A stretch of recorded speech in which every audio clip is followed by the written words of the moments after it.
Today's game on KFJB-TV is sponsored by First Rate Real Estate, Adland Engraving and Screen Print Company, Assured Partners, Brown's Shoe Fit, Central State Bank, your Marshalltown Dairy Queens, Eye Care Associates, Hy-Vee Marshalltown, Legends American Grill, Lennox Employees Credit Union, Marshalltown Area Chamber, Marshalltown Community College, Marshalltown School District, McGregor's Furniture and Mattress, Sandvik Enterprises, Scooters, Marshalltown, Sports Plus, State Farm, Tyler Pashong Agency, Wayward Social, Wells Fargo Advisors, Members First Community Credit Union, Van Wyck Wood Builders.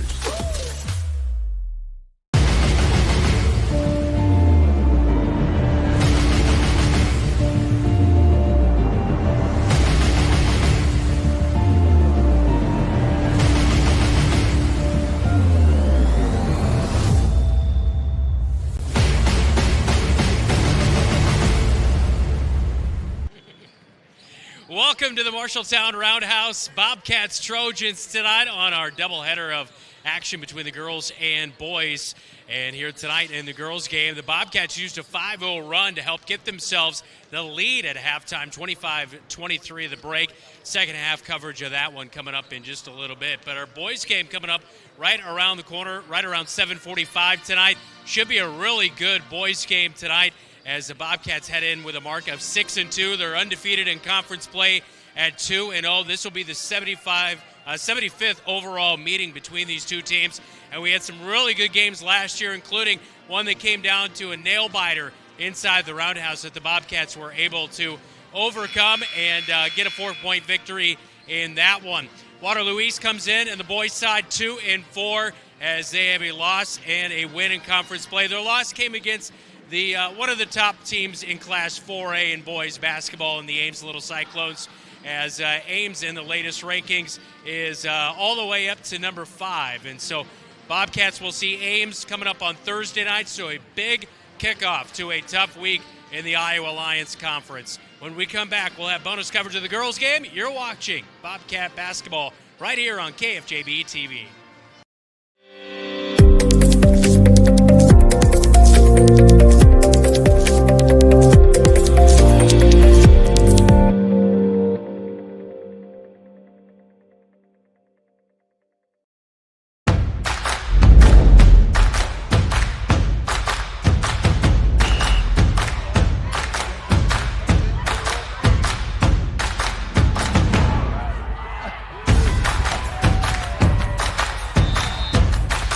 When you go home, you'll feel good about what you did, and you know you're doing it for the kids. If they don't have us, they don't have these games.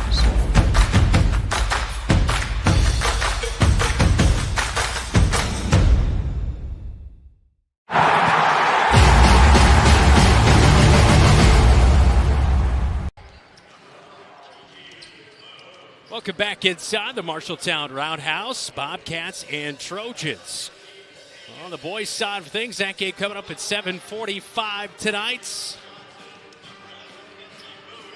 And a halftime of the girls' game, though, 25-23. We're about a minute away from getting going in the second half. Frankie Long with a really nice first half. She finished with 44 points. Or excuse me, number 44 finished with 7 points for the Bobcats in that first half of action. Picked up her first foul about 2.5 minutes to go before halftime, so that was very encouraging to see. Got a lot of nice feeds inside, even kicked it out one time to Morgan Hildebrand, who knocked down a three, who's been struggling in the front half of the season to knock down those long-range jumpers. So hopefully the Christmas break and the first full action, Bobcats can get it all figured out and pick up a much-needed conference win here tonight as they stand at 2-0 in conference play, 7-1 on the season. They're 4-1 in their last 5 games. Bobcats scoring 40 points per game, allowing 28.5 points per game. Meanwhile, for the Waterloo East Trojans, they're 3-2 in their last 5 games, 4-4 overall with a 1-1 conference record in the Iowa Alliance Conference North. But the Bobcats shooting woes a little bit here tonight, continuing with the struggle at the free throw line, but doing a lot of good things inside the paint and on the defensive end. They had a shot clock violation on Waterloo East, and the defense doing a nice job in that first half. Have allowed a few open shots on the perimeter to keep Waterloo East hanging around as they will begin with the basketball to start this second half inside the Marshalltown Roundhouse. So the Trojans in their all black tops and bottoms. Got to feed it inside. They'll work around Frankie Long, and that's a good tough bucket for Kaylin Knipp. She is averaging just over 10 points per game and 8.5 rebounds. And Knipp is a senior, standing at 6'1". And now the Bobcats turn it over. There goes Sienna Cody. Or excuse me, that's not Cody. Cody was trailing. That was Mahoon bringing it up. And the Trojans will lose it out of bounds on the baseline left side. And so Amira Johnson in the white top and bottom for Bobcats. Blue numbers will throw it in. Bobcats' first real game in 2 weeks when they last defeated Fort Dodge.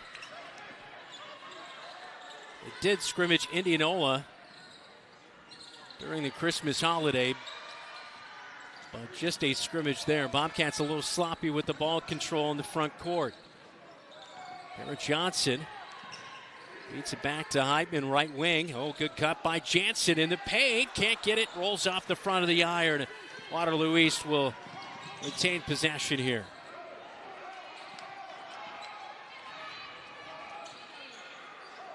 Almost a travel by Mahoon, but gets it away. Now would go down to the paint amongst the tree trunks. Hanging out there with Sykes. Can't get her jumper to go, and now a jump ball. Possession arrow with the Bobcats. 6:33 to go, third quarter, excuse me. Looking at the scoreboard here inside the Roundhouse, they've not changed that, but yes, it is the third quarter. 25 all.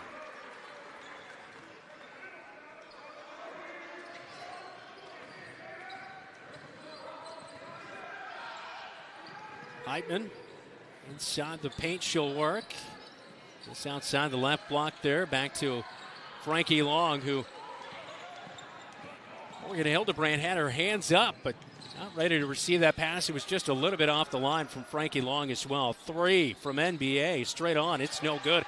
Following her own miss, though, and the putback is good by Knipp. That's why you got to box out. 27-25. Trojans get another steal. Pass was cut off. Knipp feeds it up court. And the work inside. That's Sienna Cody that time. And she's going to draw the foul heading to the free throw line.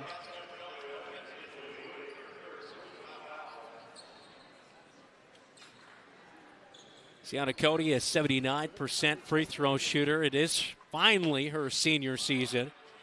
Standing at 5'9". We've seen her play since her freshman year.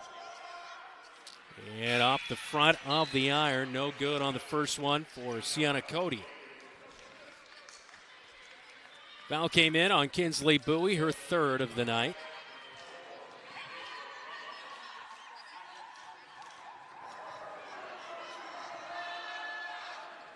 Cody can't knock down the second.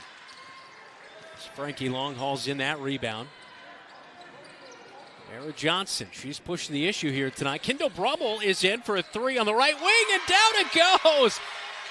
Nice night for Kendall Brummel, knocking down the 3. She hit her first varsity bucket earlier tonight, and the place went crazy. She has 7 in her first action of the season, and she was out with an injury to begin the year. And meanwhile, Mahoon goes inside and finishes off the glass for 2. It's a 1-point game, and now Cody forces a turnover. Heitman gets it back, though. She'll drive inside. Little Euro step off the mark. Knipp was able to get a piece of it. Cody for a 3, and down it goes. And a timeout for Brian Murphy. Big shot there for Sienna Cody. 32-28, third quarter on KFJB-TV.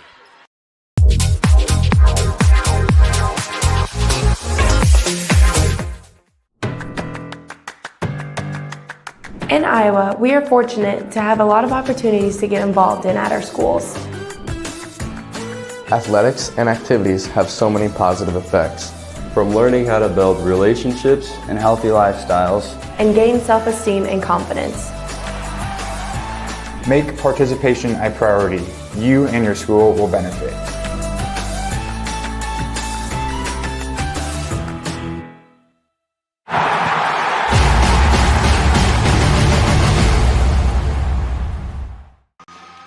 We are TV only tonight. Iowa Hawkeyes on the radio side. Thanks so much for joining us on KFJB-TV. Kendall Brummel. Last score for the Cats, 3 from the right wing. She has 7 tonight, but Sienna Cody, she answered with a 3 of her own. She has 9 for Waterloo East, who has the edge by 4 right now. Bobcats used a 5-0 run to close the gap and take a 2-point lead at halftime, but Waterloo East has come out with a little bit of a response out of halftime. Bobcats have had a struggle breaking the press. Get it into the front court now, though. Hildebrand feeds to Frankie. Double team swatted at, almost makes the bucket. She's headed to the line for 2 free throws. Bobcats have made a very concerted effort here tonight to get themselves the ball inside to Frankie Long. And 2 more free throws coming at the line for Frankie, who has 9 points on the evening. She'll knock down the first, 32-29.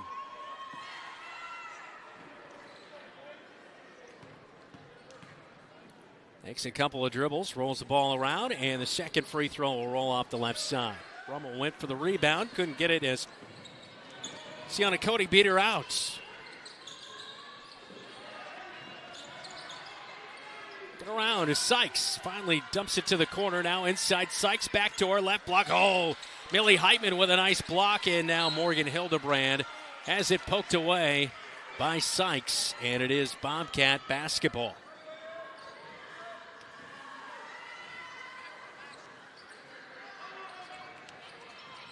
Bobcats look to break the full court press. They'll get it in the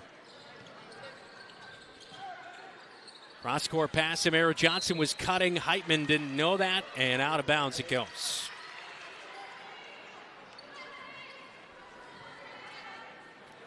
Really good crowd forming inside the Roundhouse tonight. We got the pep band going. I believe it's alumni night. No alumni night. When's that, Dave? January 16th. All right. Are you off that night? Okay. We'll see Dave and the band. We saw him last year. Jumper inside from the free throw line is no good by Mahoon. Mara Johnson surveys, running the point. Oh, fancy dribble behind her back. Gathers it in as Sykes was trying to take it away. Brummel off a cut, gets it on the right wing. Now to Hildebrand, top of the key. Brummel's open. Oh, nothing but the bottom of the net. Can't get that one to go. Shot clock won't reset. Jumper free throw line. Left side is no good by Heitman. Mahoon with the rebound. Dumps it off to Cody trailing. Fakes. Thought about driving. Now she does against Brummel trailing. Can't get the jumper to go as she ran that one in the paint. Nip on the rebound and putback is no good. Outlet to Hildebrand.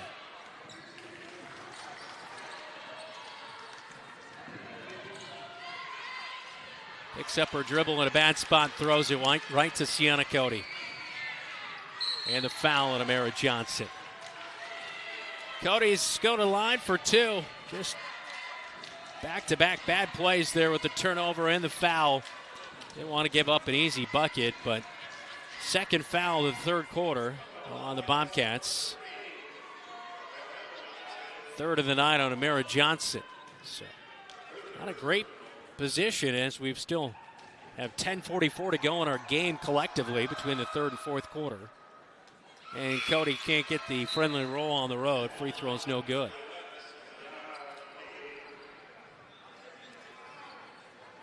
Bobcats as a team shooting 50% at the free throw line. It's not been a great night at the stripe tonight. Waterloo East at 58% as a team. And the Bobcats will have to improve on that in the second half of the season, especially come tournament time. That's when you need to drop those down. Jansen for the rebound off the missed free throw. Goes out of bounds as Waterloo East could have let that one go, but it goes into the bench, and it will be Bobcat possession. Cats look to break the press. Triple teamed as Bowie gets it up. As Brummel has it now in the corner. She's trapped, throws it away. Frankie Long towering over everyone, gathers it, backdoor. Oh, Kinsley Bowie finds Georgia Jansen off the glass for two. 1 point game with 2:20 to go. Third quarter going back and forth just like the first half was as well. Three, and she knots it up. Grayson Dowding, she is very good from long distance. Shoots it at 32% from three-point territory. It's 35-31. Cats almost throw it away. Jansen, though, gathered it back. Bowie drops it in to Frankie Long. Off the glass, finishes short.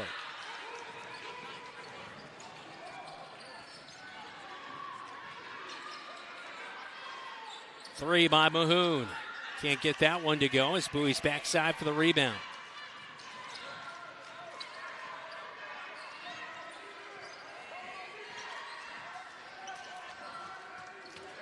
Frankie Long posted up down low. Jansen has it taken away by Grayson Downing. Downing throws it behind her back up to Mahoon. Layup.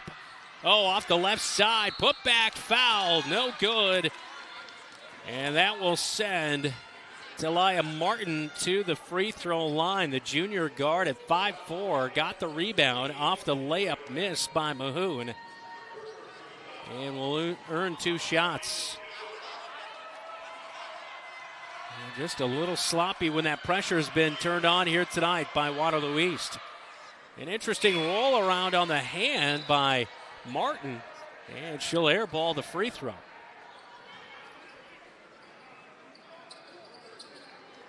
See Frankie Long checking out. Brummel, Bowie, Hildebrand, Jansen, and Heitman, the five of the floor. Second free throw for Martin is no good, so can't get either to go. 4 point game with just about a minute to go in the third quarter. Oh, give and go to Bowie. Beautiful play. Got the feed from the right wing from Heitman and delivers a big bucket with 1 minute to go in the third quarter. 35-33 Trojans. Downing on a cut, gets the basketball right wing, hesitates, drives against Jansen, floats one up, it's no good. Foul. 2 shots are going to rule it a shooting foul. Here's that last give and go there. Bowie setting the screen and rolling.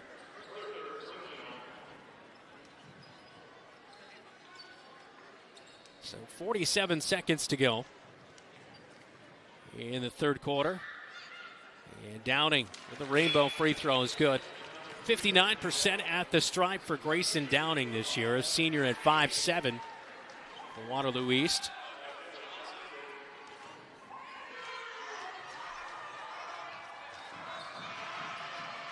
And Downing will miss the second one as it rattles out.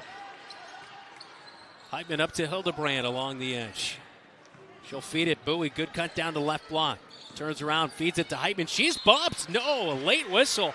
I didn't think anything was going to come there, but a late whistle will send Heitman to the free throw line for 2 with the clock stopped at 35.9 seconds. That was a great cut down the heart of the paint, though. Heitman, no points tonight. She was lighting it up in the front half of the season, averaging nearly 9 points per game, 7 rebounds per game, and finally her first point of the night as she nails the first free throw. This one to get the Bobcats back within 1.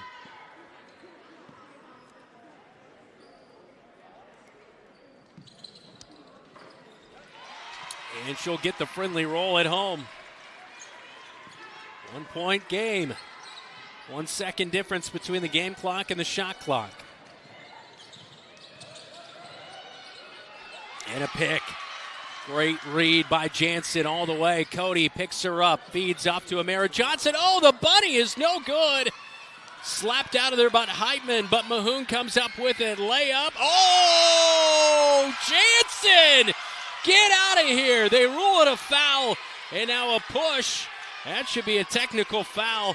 Jansen is all fired up, but one of Waterloo East players' late push right there. We'll probably get the replay in a moment on that, but wow, here we go. Here's the fast break. Mahoon, Jansen swat that. Man, that was nearly all ball. That looked good. I don't know if we can see the bump there at the end on our Tyler Pashong State Farm replay, but officials maybe letting one go away here, but here goes Mahoon. And that's a great block by Georgia Jansen.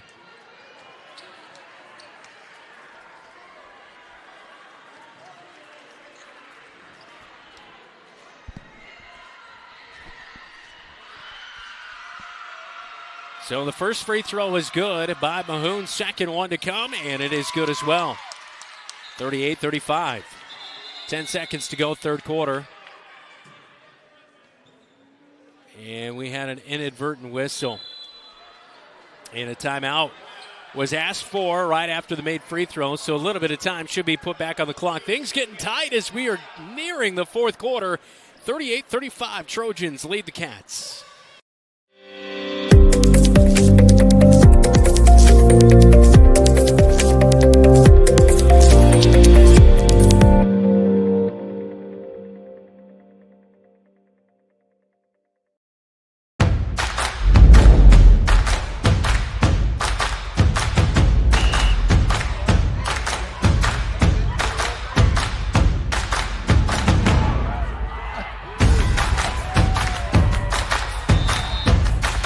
When you go home, you'll feel good about what you did, and you know you're doing it for the kids. If they don't have us, they don't have these games.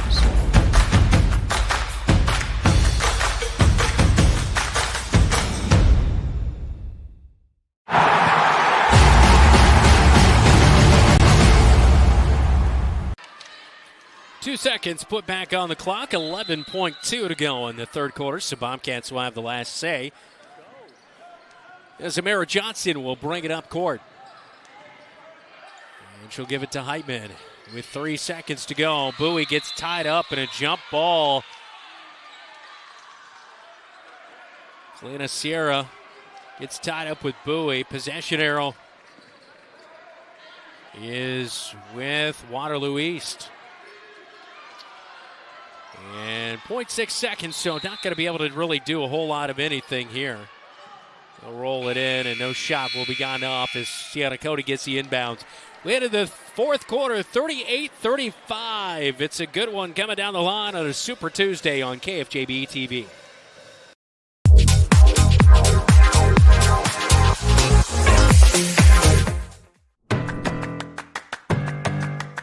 In Iowa, we are fortunate to have a lot of opportunities to get involved in at our schools. Athletics and activities have so many positive effects, from learning how to build relationships and healthy lifestyles. And gain self-esteem and confidence. Make participation a priority. You and your school will benefit.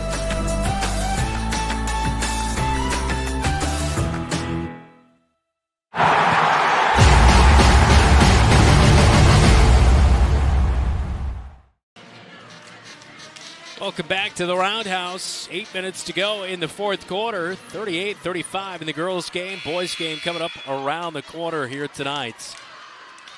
Have a good one, though, on the Super Tuesday. Bobcats leading by 2 at the break. They were up 25-23.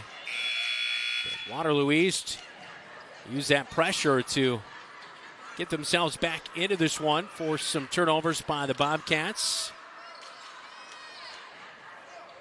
Things intensifying a little bit, to say the least, as they usually do between Waterloo East and Marshalltown.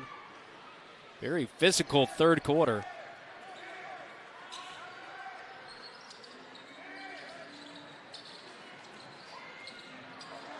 Aaron's shot Picked up by Waterloo East. Downing stops, pops. 11 for Downing. And Amara Johnson will throw it off of her teammate Morgan Hildebrand. This pressure by Waterloo East really giving the Cats fits.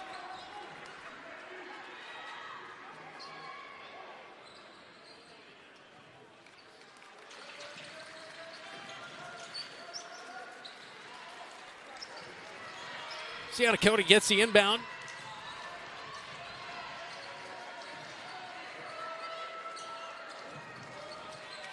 Free throw line, Nip feeds. Good cut, but off the front of the iron. Can't go for Mahoon. Outlet to Heitman. Here she goes. A little 1-on-5. She'll slow it down.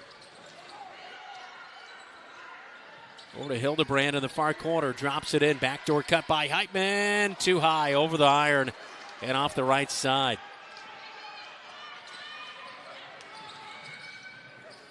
A stop by Mahoon, can't get it, gets her own miss. Put back, oh, nobody boxed her out. Mahoon with a putback is no good. And finally the Cats come away with it. Amara Johnson dribbling between some Trojans and will slow it down to set up shop on the offensive end, trailing by 5. Free throw line, drives off the glass, no good. Heitman can't buy a bucket right now.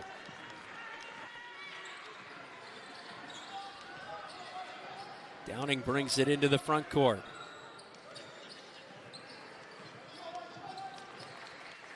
Mahoon was looking to cut. They come near side corner to Sierra. Now feeds it back left wing, open for the 3. It's no good by Nip off the back of the iron.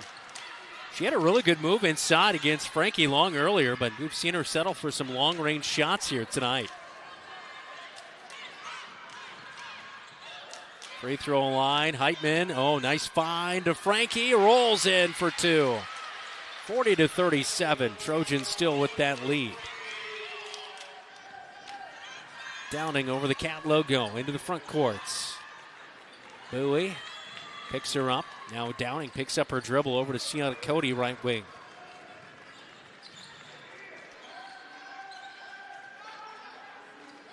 Amara Johnson going for the aggressive play. Couldn't pick it away from Mahoon, but Heitman blocks the three-point attempt by Sienna Cody.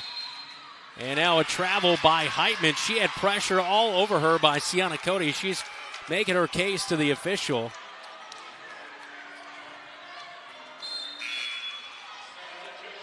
Georgia Jansen's going to check back into the contest, replacing Morgan Hildebrand.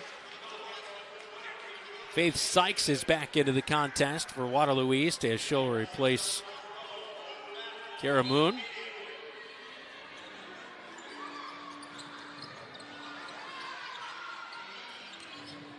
Sierra gets the inbound pass. Nip fakes the 3, drives against Frankie Long, covers up the ball, and a foul's going to be called on Frankie Long.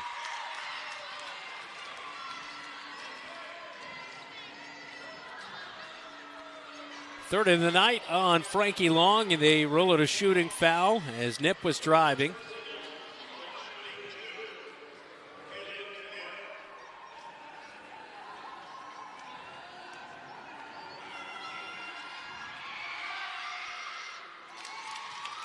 Free throw is good by Nip.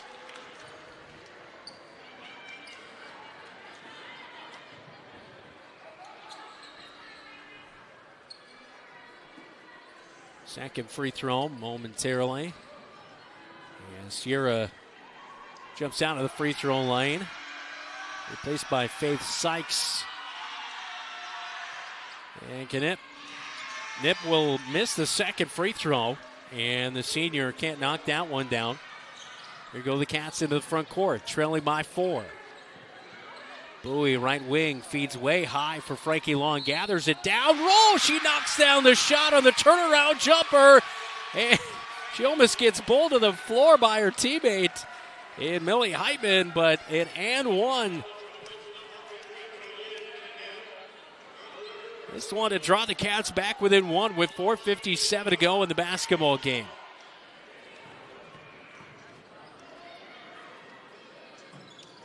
And she will. Frankie Long with 15 points.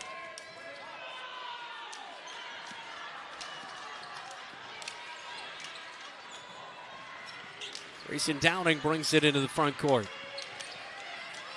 Sienna Cody calling for it over on the right wing. Now she'll dump it in to Nip at the free throw line. Works against Frankie Long. Goes underneath, but no good. Frankie Long snatches away the rebound. Mara Johnson controls it in the front court. Picks up her dribble. Feeds over to Heitman. Wide open. Skip pass over to Bowie, right wing. Drops it in now. Jansen left unguarded. Oh, quick shot with her left hand. Not able to convert. That would have given the Bobcats the lead here in the fourth.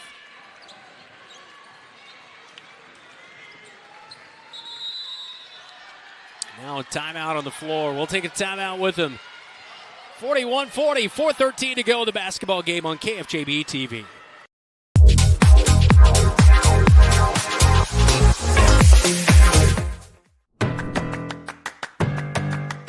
In Iowa, we are fortunate to have a lot of opportunities to get involved in at our schools. Athletics and activities have so many positive effects, from learning how to build relationships and healthy lifestyles. And gain self-esteem and confidence. Make participation a priority. You and your school will benefit.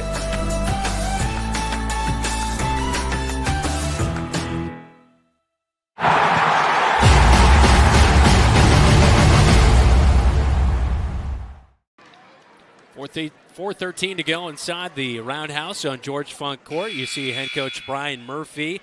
7-1 Bobcats looking for their third victory in the Iowa Lions Conference this season. Frankie Long just moments ago on the Tyler Prashong State Farm replay. HometownProud.com knocking it down, the and one, and she converted for the three-point play. And now the Bobcats back within one, 41-40, with 4:13 to go. Cody will inbound from the far sideline. Downing gathers it in, guarded by Bowie. Yep, looking to set a screen. She will for Downing. Goes inside off the top of the backboard. Nip brings it down, goes up with it. And Frankie Long's going to be called for her fourth foul. Wow. Frankie was just pretty much straight up there, but Nip was bouncing around in there, creating some of that contact. And Nip will be at the line again. Saw her a moment ago. And the first one is good. Morgan Hildebrand will check in. She'll replace Frankie Long. So she'll probably ride the pine for a couple of minutes before entering back into this game with those 4 fouls.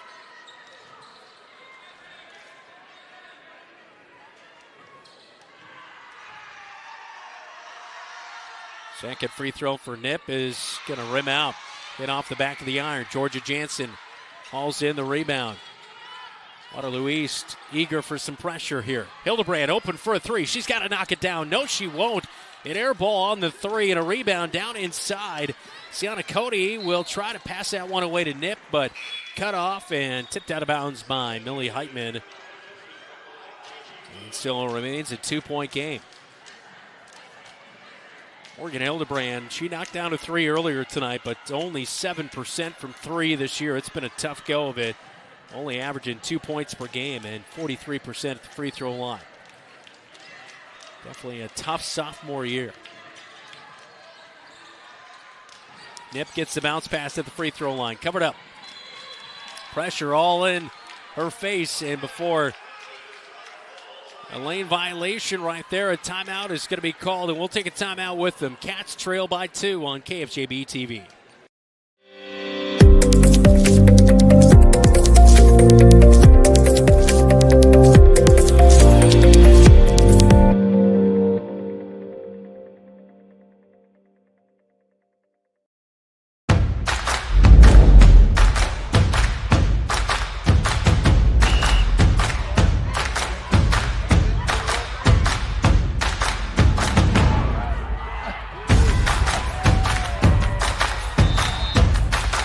When you go home, you'll feel good about what you did, and you know you're doing it for the kids. If they don't have us, they don't have these games.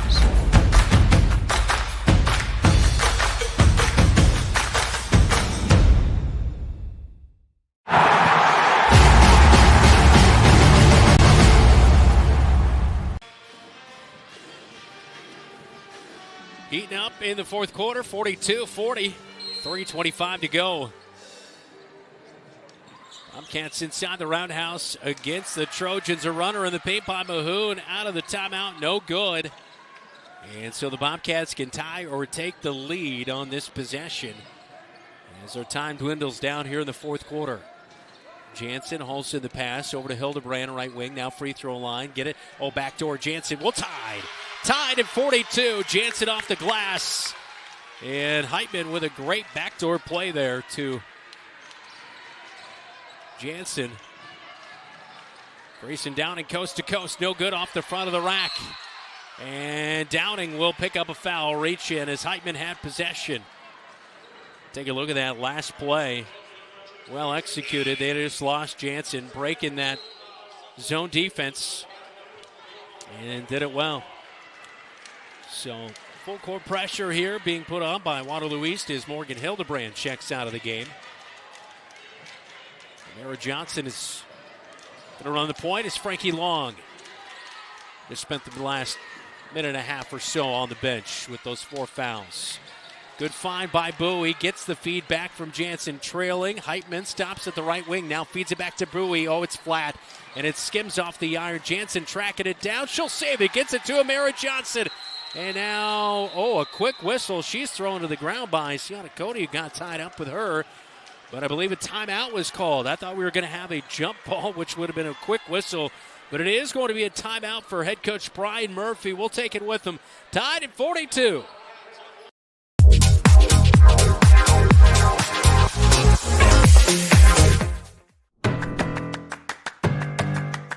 In Iowa, we are fortunate to have a lot of opportunities to get involved in at our schools. Athletics and activities have so many positive effects, from learning how to build relationships and healthy lifestyles. And gain self-esteem and confidence. Make participation a priority. You and your school will benefit.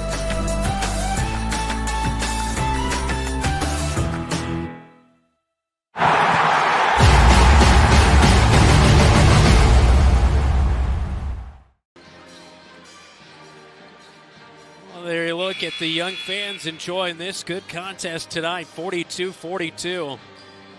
2:27 to go. Georgia Jansen just made an incredible save on a ball that was off the line and tracked it down.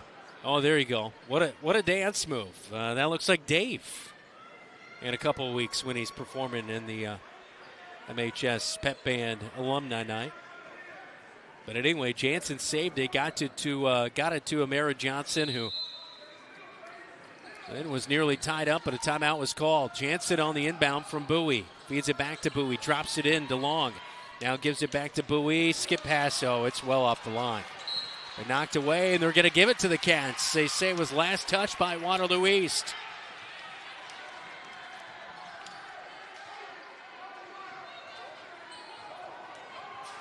That'll save the Bobcats right there with 2:15 to go. Jansen free throw line jumper as the shot clock was running out. It hit the rim. Frankie Long got the rebound, had it poked away, and tie up possession arrow with Waterloo East. So tied at 42, back to the Trojans.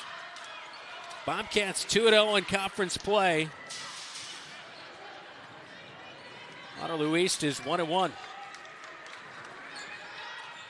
Bobcats in the front half of the season, 7-1. Downing, free throw line jumper off the right side. Heitman with the rebound as she skies for that one. Bowie at the midcourt stripe gets it into the front court. Jansen, right wing, drives. Kicks it over to Long, working around from right to left, and a travel called. Frankie was bumped a little bit there. Fans wanted a foul, so did head coach Brian Murphy. Not happy about that one. Turnover on the Bobcats.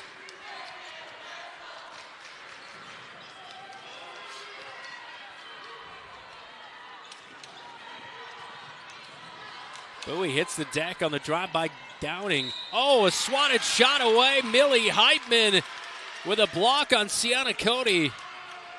Looked like a superb defensive play, but they're going to catch Heitman for the foul. And that will be, actually, they're ruling this on Bowie. Oh, there you go. I see it. A swat on the drive. I didn't see that because I saw a clean block by Heitman, but it was Bowie on the drive, which is her fourth foul of the night. Sienna Cody will give Waterloo East a 1-point lead with 90 seconds to go on a Super Tuesday. Here in the Iowa Lions Conference.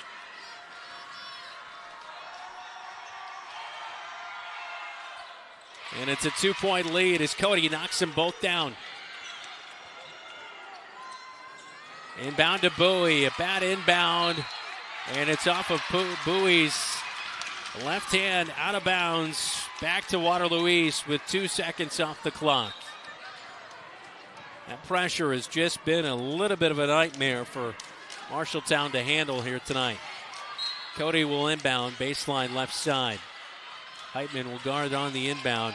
There's nowhere to go. They should go way up high for Mahoon.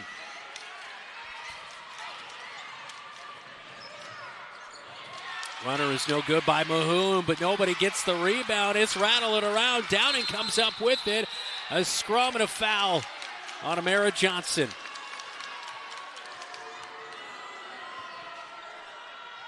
That is her fourth of the night. So Frankie Long, now Amara Johnson, and Millie Heitman playing with 4 fouls for the Bobcats.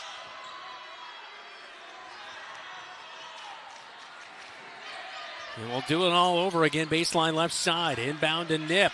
Works left to right. Blocked. Out of bounds. Frankie Long pumped up about that one. Boy, things are getting chippy here.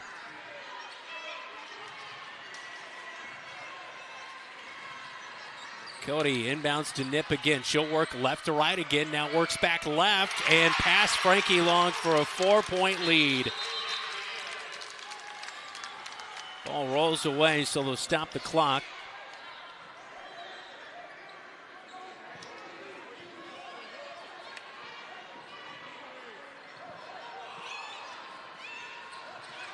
Heitman inbounds to Jansen.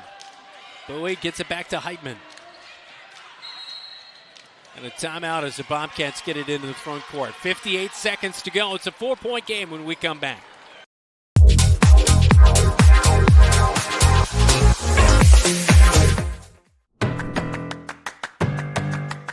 In Iowa, we are fortunate to have a lot of opportunities to get involved in at our schools. Athletics and activities have so many positive effects, from learning how to build relationships and healthy lifestyles. And gain self-esteem and confidence. Make participation a priority. You and your school will benefit.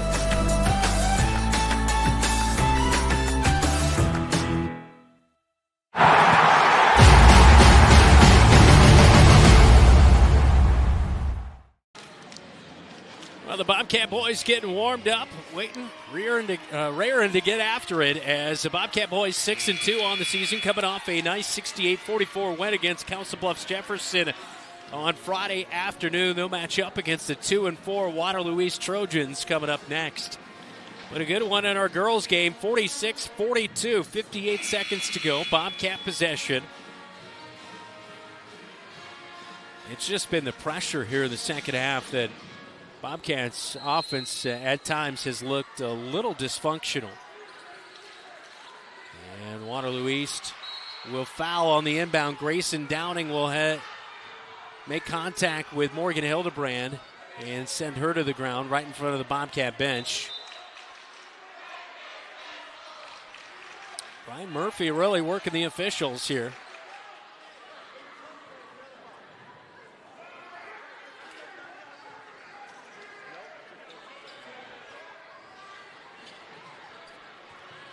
Frankie Long will get ready to check back into the contest here in a second.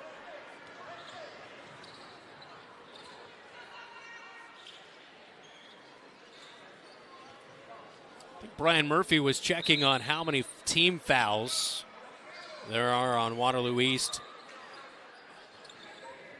as the scoreboard has 2. So I believe actually no foul called there. They did not put it up as if there was a foul on anybody. Inbound to Bowie, 4-point game. Way out high. Bobcats got to get something going. Amara Johnson down the right side of the paint. Oh, can't get it. Frankie Long put back, no good. And Waterloo East with a foul on the Bobcats. Out of the rebound was Faith Sykes, and I believe she is the one fouled, as a foul will be on Kinsley Bowie, and that is her 5th. And so Bowie, actually I don't believe it was Heitman. I believe they do not have Heitman up on the board for her fouls, but that is number 5 on Kinsley Bowie tonight, so she is done.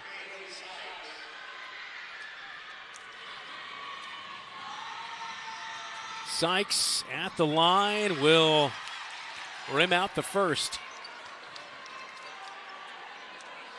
Kendall Brummel has come in to replace Kinsley Bowie, who's fouled out.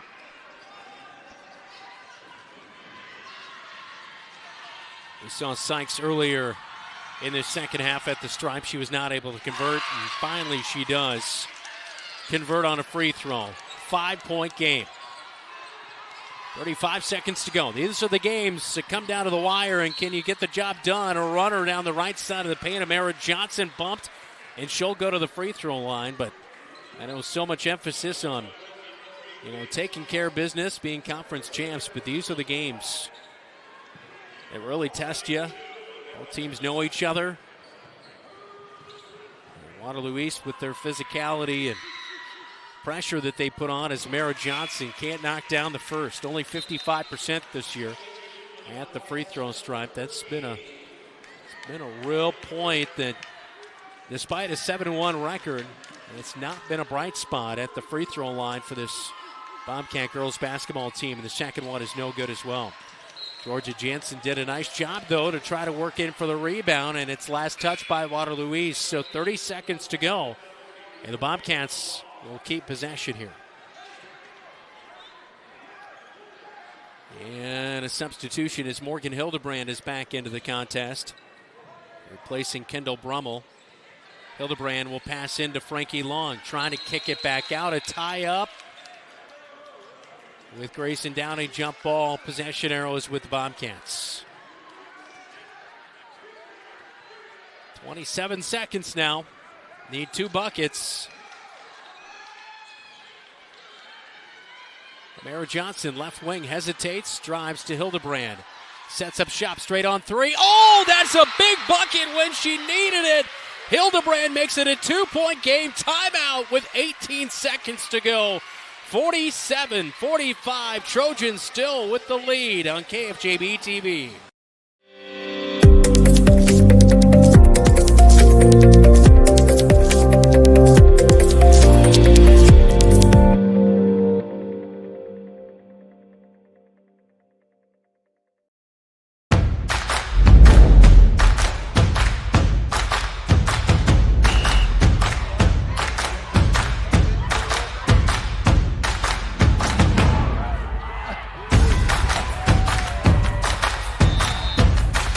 When you go home, you'll feel good about what you did, and you're doing it for the kids. If they don't have us, they don't have these games.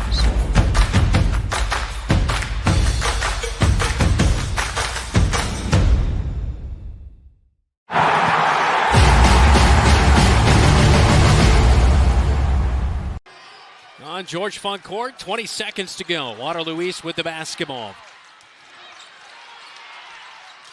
As they get into the front court, and over and back is called on Sykes. As the Bobcats were thinking, oh, is it time to foul? But no, not just yet. Sykes will go over and back, and it's back to the Bobcats. And the Trojans, in a 2-point game with the lead, they will take the timeout. 47-45. Take a look at that last play. Yep, it was a dribble right there on the midcourt stripe by Faith Sykes. But how about Hildebrand with the 3 when the Bobcats needed it most? She made it to get them within 1 bucket here. And so the over and back violation gives the Bobcats the basketball with 13.9 seconds to go.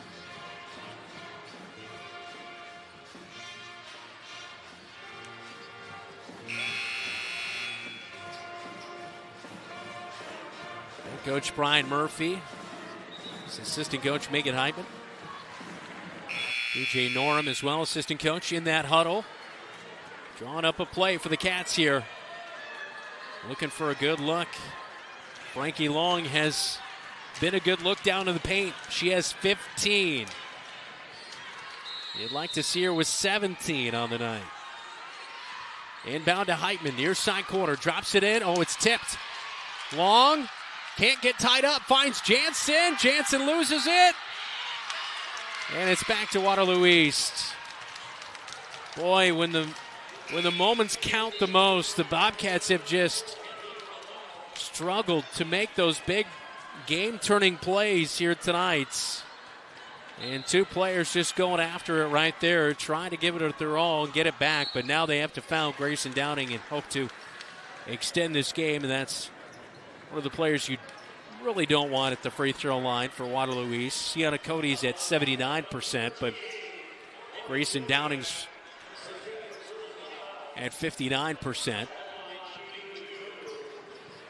so Downing, who averages 8.5 points per game, will be at the line for two free throws as they are in the bonus.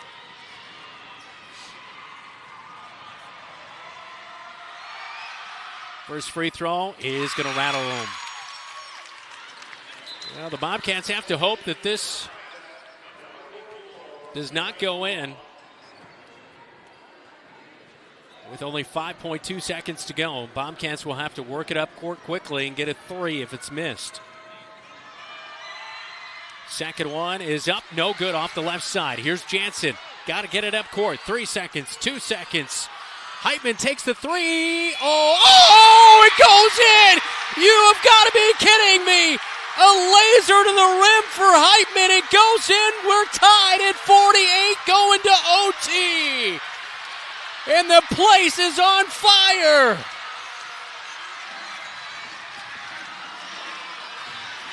Take a look at it again. Heitman, a hope and a prayer. It was so much of a laser, it just deadened off the back of the iron and drops in. Wow. That is incredible. When it seemed like the game was all but over, Downing misses the free throw and Jansen works it up courts. Mahoon gave her some pressure and just had to heave it. And you see the student section going wild.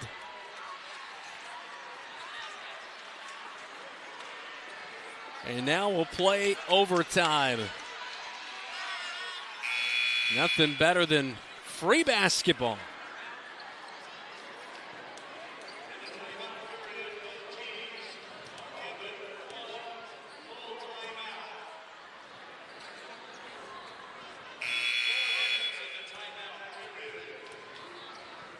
Four minutes on the clock as we'll start OT.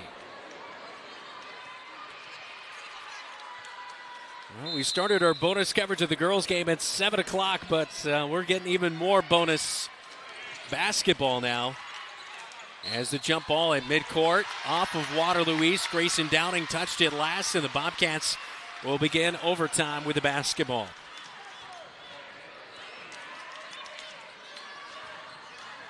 I don't know what it is between Marshalltown and Waterloo East, but we have been treated to some thrillers over the year. Free throw line to Frankie, playing with four. Amara Johnson gets it near side corner, back out to Heitman.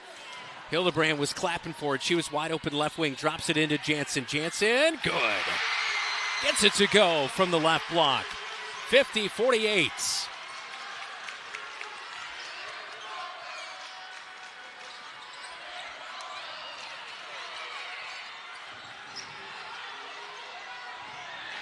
Off the top of the backboard, rattle it around, Bobcat basketball.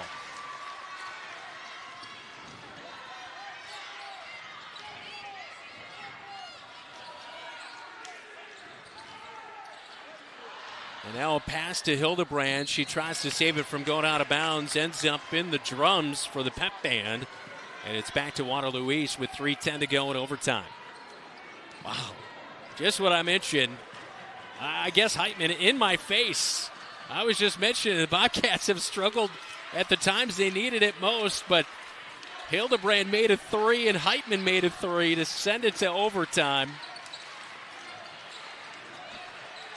And the Bobcats trying to turn the tides here tonight against Waterloo East. Jumper, turnaround, no good. Rebound out to the free throw line to Hildebrand. 2:45 to go inside the roundhouse. Hildebrand bringing it over midcourt, just loses it. Great move by Grayson Downing to get past Heitman, but loses the basketball on the shot. And so it comes up short, and now a foul on the floor. And it's going to be on the rebound attempt by Waterloo East, so Grayson Downing will pick up the foul. That's her third of the night, and it's back to the Cats with 2:35 to go. As we just saw Elena Henderson checking in for Waterloo East. She checks back out, replaced by Faith Sykes. Cats with that pressure in the backcourt, break it. Jansen gets it into the front court, picks up her dribble, fires back to Amara Johnson. Gets tied up, gets it to Jansen. Runner! Oh, it's off the iron as it rolls off the right side. Here goes Mahoon. Angle dribbling. Runner in the paint, off the back of the iron, no good. Heitman with the clear out. Off the rebound by Frankie Long. Heitman in the backcourt gets it up to Jansen in the front court. Hildebrand takes the dribble. Three, left wing, too strong. Backside rebound brought in by Sykes. Mahoon up court quickly on the left wing. Stops and fires back to Grayson Downing. We have 1:45 to go in overtime. Straight on three by Nip is no good. Frankie Long with the rebound. This is where you need a bucket. Right here. You don't want to give Waterloo East too much hope in overtime. They've kind of dictated a little bit of the pace here in the second half of this one. Bobcats with a bucket here would hopefully kind of give that lead and make it a tougher contest to come back in it, but turnaround jumper inside with the left hand is no good by Frankie Long. Here comes Sienna Cody up to Sykes. Sykes loses it, gathers it back in, drives. Oh, Jansen with a block shot. Amira Johnson with a basketball. Loses it. She was trying to toss it to Hildebrand, and it's Bobcat basketball. I believe it's going to be a foul on Grayson Downing, or just out of bounds. It's going to be just out of bounds on Grayson Downing. Saw the bump there at the end, but Downing did knock it away. And it's Bobcat basketball with 60 seconds to go on George Funk Court. Amara Johnson into the front court. Picked up by Sykes. Bobcats really working the clock with just a 2-point lead. The only bucket here in the second half with the Bobcats. Heitman three, right wing. Oh, off the iron, but Frankie Long with an offensive rebound. Amara Johnson fakes the shot, drives free throw line, maybe a little bit of contact, but an air ball on the jumper. 35 seconds to go. That one out of bounds, back to Waterloo East. Thought Heitman had to maybe a dagger right there to put this one away. Free throw line, fake for Nip, drives, now she's shut down. Mahoon three, left wing, oh! That is a huge bucket in a response. Now Heitman with a 1-point deficit has it. Shot clock is off. 18 seconds to go. Heitman hesitates, drives, has her shot blocked by Nip. And a foul. Hildebrand from behind on Mahoon. That could almost be an intentional foul, as not really making a play on the ball by Hildebrand, but that'll be a straight-up foul, and that foul comes in on Morgan Hildebrand, her first of the night. So 51-50.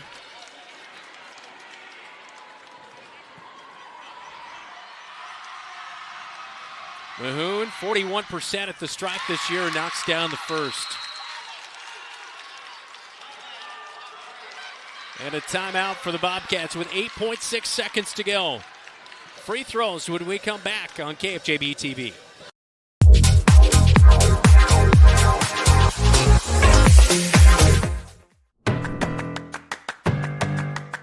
In Iowa, we are fortunate to have a lot of opportunities to get involved in at our schools.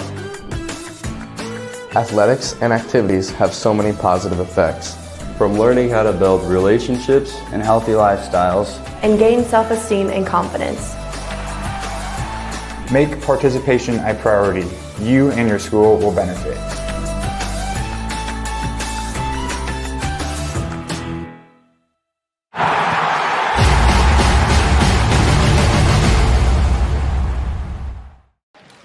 (52-50). Trojans leading the Bobcats with 8.6 seconds to go. Moon is at the free throw line. She converted on the first to make it a 2-point lead. She has one more free throw to come. And it would make it a 3-point contest if she makes it. No timeouts remaining for either squad, so we'll play it out with 8.6 seconds, regardless of the free throw.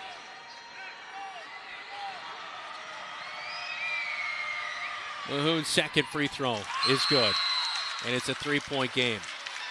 And I guess the Trojans did not take their timeout. I thought we've had 2 timeouts here in overtime, but that was just their first and only free timeout of overtime. And so both free throws good for Mahoon, so it makes it a 53-50 game. And Mahoon doing all the work here in overtime. She just made a 3 on the left wing. And then after they got the basketball back, she was fouled by Morgan Hildebrand. And so Bobcats will have one shot with 8.6 seconds to go in overtime. Heitman made a 3 to send it to OT. Hildebrand's 3, though, gave them life to even put them in position. It was a laser, and it deadened off the back of the iron. And you see the face of some of the Waterloo East Trojans. I'm not sure that looked like that was Sienna Cody with her hands on her face, just in pure shock. So here we go, final play of overtime. Number 1 maybe, and the Bobcats throw it away, but out of bounds. Mahoon stole it away as Amara Johnson tried to get it to Millie Heitman. And as Mahoon stole it, she stepped out of bounds on the near sideline. 5.1 seconds.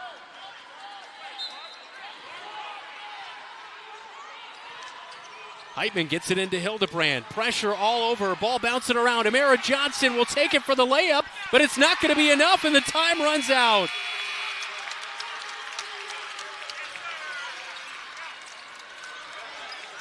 And that will be how that one comes to an end. 53-52, the final in OT.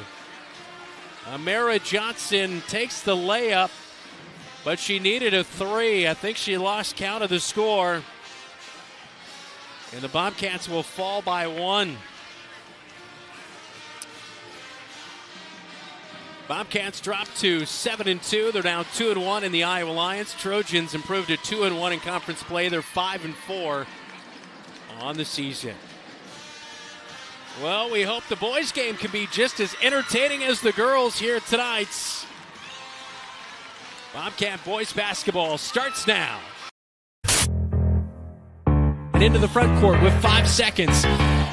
Finds Jacob Hayes for the 3. Yeah! At the buzzer it goes!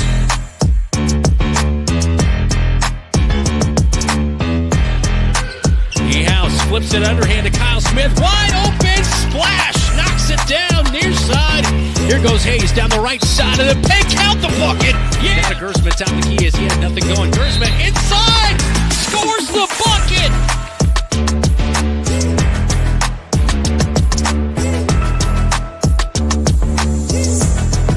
Smith stumbling away, did gather it in. He now drives to the free throw line. Turnaround jumper. Boom! Wow, what a start.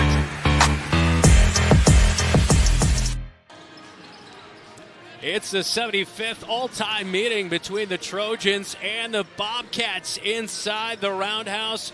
Bobcats 6-2 on the year, 2-0 in conference play. Waterloo East stands at a mark of 2-4. They are 1-1 in the Iowa Alliance North. Brandon Lewis with you tonight inside the Roundhouse. Our producer David Braga, Elijah Bond, Keith Stewart on our camera coverage. Just treated to a really good girls game here tonight. We're hoping the boys can be just as good as the Bobcats, looking to keep momentum going on a 2-game winning streak. They're 4-1 in their last 5 games. That one loss on the road at Southeast Polk when Drake Gersma was under the weather, and the Bobcats were just on a funk that night. But they carry in the second-best defense in Class 4A, allowing just 40.9 points per game, coming off a 68-44 win to tune up for a really tough week. They take on Waterloo East here tonight, Ames on Thursday night. A very important week in Iowa Alliance Conference play. We'll see how it pans out here tonight inside the Roundhouse. Coming up, we talk to head coach Mike Apple and our starting lineups when we come back. This is Bobcat Basketball. You're tuned in to KFJB-TV.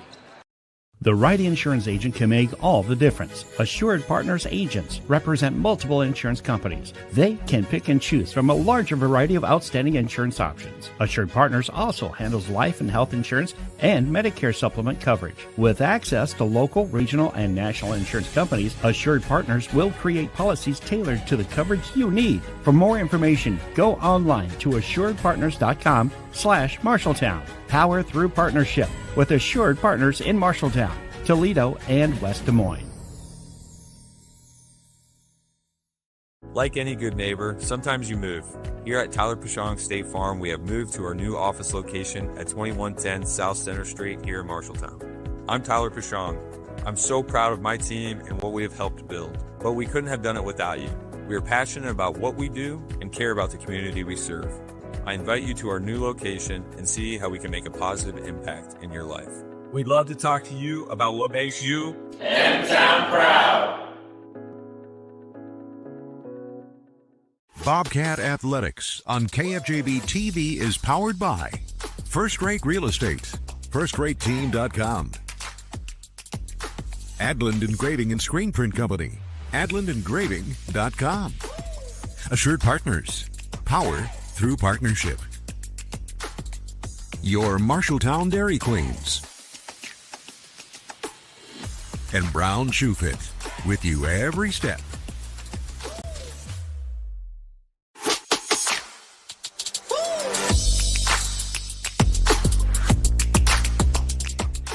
Welcome back into the countdown to tip-off. It is the Bobcats and the Trojans coming up in just a little bit. Now joined by head coach Mike Apple for the Marshalltown Bobcats. 20-plus point victory on Friday afternoon as you took down Council Bluffs Jefferson. Where do you kind of assess your team coming off the two-way break? What are they doing well? What are some things that you'd like to see this team do better in the second half of the season?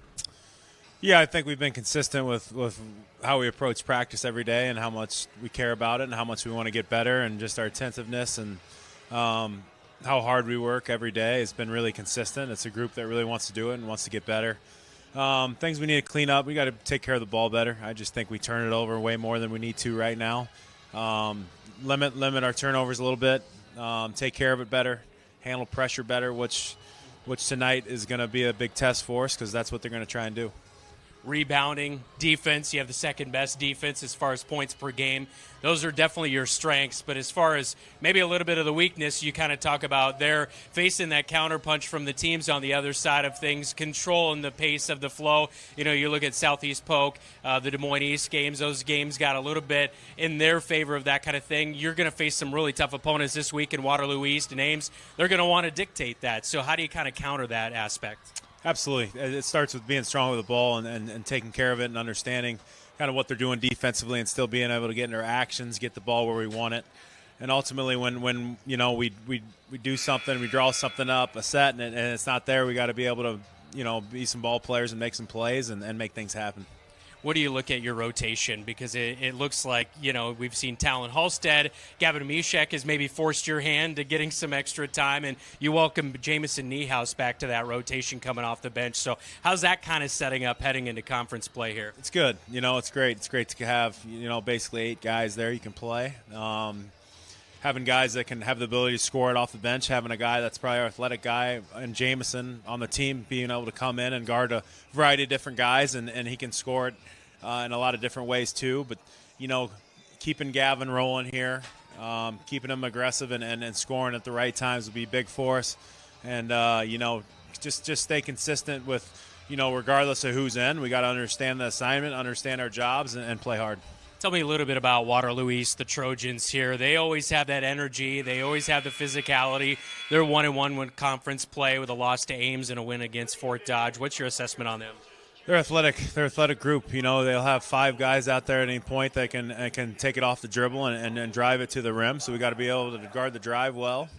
We got to be able to rebound it, and play without fouling too. That's a tough thing when you got guys that are athletic and want to drive it. And on the flip side there for them on defense, they're going to be aggressive. They're going to try and pick us up a little bit full court. I can anticipate that and be physical with us and make it hard for us to run some of our stuff. 4 of their 5 starters here tonight really got limited action last year. It was mostly senior heavy. They had 5 seniors that they played a lot last year. So a new face for them. Do they do anything different, or is it kind of like you mentioned there, just kind of that same old Waterloo East mentality? It's a lot of the same stuff, really. I mean, it's they're going to be man. I don't anticipate the defense being a lot different than it is. It's going to be they're running a lot of the same stuff on offense too. Of course, last year, this one at home came down to the wire. You guys were able to close it out inside the Roundhouse. A tough loss on the road at Waterloo East, so a split last year. How do you make sure you get off on the right foot here tonight as far as your offense goes? Because Kyle Smith had a couple of really good games against them last year. Let's put our practice on the floor. I mean, that's a pretty generic question, but I mean, I really believe that we've had a good stretch of practice here, moving the ball well offensively, kind of understanding our roles, and our defense has still been consistent and given great effort there. Good luck tonight. Yep, thank you. All right, that is head coach Mike Apple with our pregame chat. Starting 5 for the Trojans and the Bobcats when we come back inside the Roundhouse right here on KFJB-TV. Brown's Shoe Fit has a great selection of athletic footwear, including Hoka, Brooks, On Cloud, Birkenstock, and Taos. Brown's Shoe Fit can find the right shoe for every occasion for both men and women, including dress shoes, casual shoes, work boots, and more. They carry multiple sizes and widths to ensure the best fit for you. Their expert-friendly staff will take the time to give you the service you deserve. Brown's Shoe Fit, downtown Marshalltown, with you every step of the way. Anytime is a great time to treat yourself at Dairy Queen. From legendary blizzards and cakes to juicy burgers and crispy fries, whatever you're craving, we've got you covered. Both Marshalltown locations have all your lunch and dinner favorites to keep you smiling and coming back for more. Right now, try the sauced and tossed sweet chili chicken strip basket, frosted sugar cookie blizzard, or the holiday nog shake. Don't wait. Swing by either Marshalltown location or get Dairy Queen delivered today.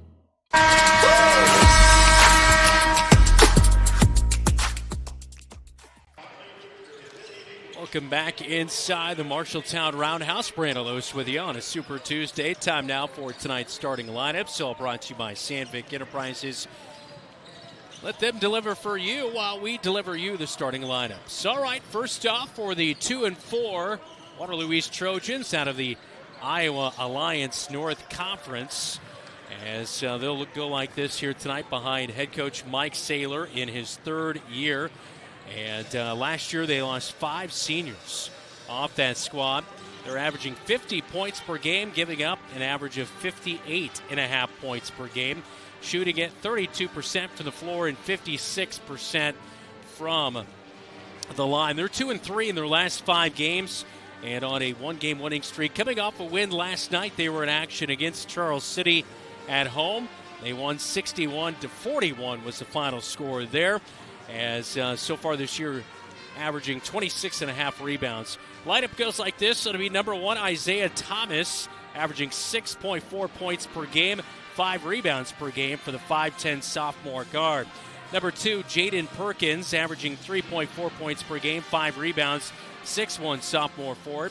Number 5, Davion Van Arsdale, averaging 9.2 points per game, 7 rebounds per game, and he is shooting at 35% from long distance, a 6'5 sophomore forward.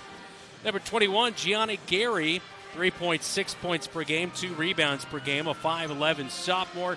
A year ago in this matchup, when the Waterloo East Trojans beat the Bobcats 52-44,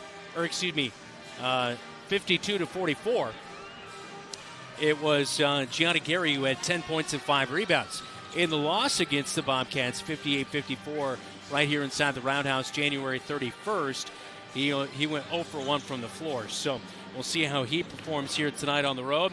And Dejan Bynum, number 24, 5'11 senior guard, will round out the starting five, averaging 7.4 points per game and 4 rebounds per game. That is the starting lineup for head coach in his third year, Mike Saylor, and the Waterloo East Trojans. Meanwhile, for the Marshalltown Bobcats, behind head coach Mike Apple in his 8th year leading this, assisted by Brynjar Brynjolfsson, averaging 48.6 points per game, giving up 40.9 points per game. That is second best in Class 4A, shooting at 44% from field goal and 39% from three-point distance and 63% from the free throw line. That's been improving over the past couple of weeks, and especially after Friday's game against Council Bluffs Jefferson. Bobcats very efficient in that game. Bobcats averaging 31 rebounds per game. Starting five will go like this. Number 3, Drake Gersma, averaging 8.3 points per game. He'll run the point, averaging 3.6 assists per game, a 6'2 junior guard. Number 10, Kyle Smith, will start. 13.5 points per game, 10.8 rebounds per game, a 6'3 senior. 18 points and 26 points last year in the 2 games against Waterloo East. The freshman Damian Segovia, number 24, will start, averaging 6 points per game and 3 assists for the freshman guard. Number 30, Jacob Hayes, really turning it up in his senior year at 6'2 and a guard, averaging nearly 14 points per game, 3.5 rebounds, and shooting it at 75% from the free throw line. He's 18 of 24 on the year. And rounding out the 5, number 32, Lars Schoenfelder. He's 6th in 4A with 24 offensive rebounds on the season. He's averaging just a point a game, but nearly 5 rebounds per game for the 6-foot freshman forward. That is the starting 5 for the Marshalltown Bobcats, who look for their 7th win of the season here tonight inside the Roundhouse. That is tonight's starting lineups. Again, all brought to you by Sandvik Enterprises in Marshalltown. When we come back, our keys to the game, all presented by First Rate Real Estate, FirstRateTeam.com. Eat at Legends American Grill in Marshalltown and support the Bobcats when you order the Bobcat Burger. 2 juicy quarter-pound beef patties stacked with crispy bacon, sautéed onions, and a mouth-watering blend of American, cheddar, Jack, and Swiss cheeses, all on a toasted bun with fresh shredded lettuce. And here's the best part. $1 from every Bobcat burger sold goes to Marshalltown High School activities. Satisfy your burger craving and support the Bobcats at the same time. Only at Legends American Grill in Marshalltown.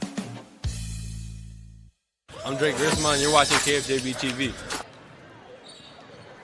Welcome back inside the Marshalltown Roundhouse. Brandon Lewis with you on a Super Tuesday. We are counting you down to tip-off between the Trojans and the Bobcats. Coming up at halftime of the boys' game, we will get you our halftime post-game visit with head coach Brian Murphy. Again, the Bobcat girls fell earlier tonight in overtime to Waterloo East by a final score of 53-52 was the final from that one. And we'll talk to Brian Murphy coming up at halftime between the Trojans and the Bobcats.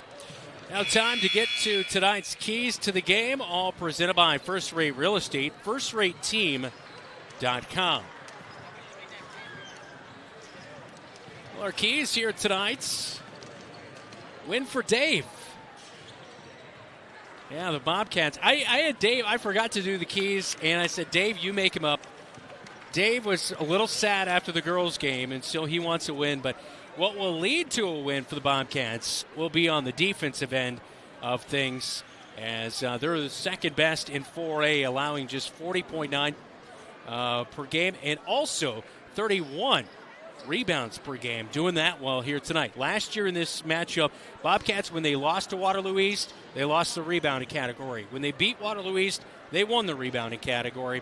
And Kyle Smith even said they want to win for Dave because it was Dave's birthday on Monday, and so they're going to do it for Dave here tonight. Meanwhile, for the Trojans, they lost last time inside the Roundhouse. Last year, 58-54, Bobcats beat them, and there's a whole lot of new faces. We talked about that with head coach Mike Apple. 5 seniors gone from a year ago. Isaiah Thomas, he went 0 for 1 in the first matchup. He had 6 points, 3 rebounds. Jaden Perkins, he had 2 points, and then he went scoreless, 0 for 4 from the floor in the second game. Jeremy Waters-Wright, as well as Gianna Gary, combined for 0 for 2 from the floor in that second game. So they struggled last year inside the Roundhouse. We'll see if they can get the job done here tonight. That is our keys to the game, Dave style. Again, all brought to you by First Rate Real Estate, FirstRateTeam.com. When we come back, tip-off between the Trojans and the Bobcats in the Conference of Champions on KFJB-TV. Looking for top-notch eye care close to home? Eye Care Associates, with offices in Marshalltown, Conrad, and Toledo, has proudly served Central Iowa since 1990. Their expert team provides eye exams for all ages, designer frames, contact lens fittings, and treatment for glaucoma, cataracts, and other eye conditions. With advanced technology, a welcoming staff, and convenient online booking, your next visit is easier than ever. Visit VisionSource-MarshalltownEyeCare.com today. Eye Care Associates, your vision is their priority. The following is a presentation of Bobcat Athletics on KFJB-TV.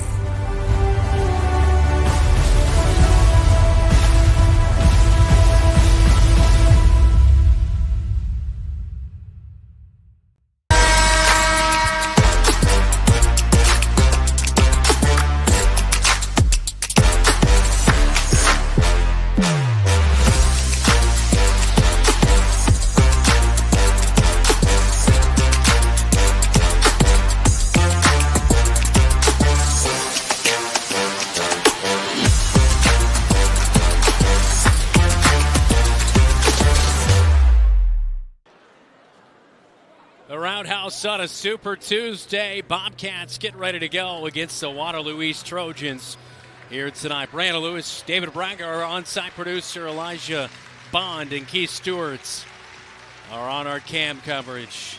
A good one coming your way. We'll take that 2-4 record for the Trojans lightly. They always bring that physicality and toughness, either at home or on the road here to the Roundhouse tonight. Bobcats a big week. They take on the Trojans tonight, and then the 5th-ranked Little Cyclones of Ames coming up on Thursday. Let's take a listen to tonight's starting lineups.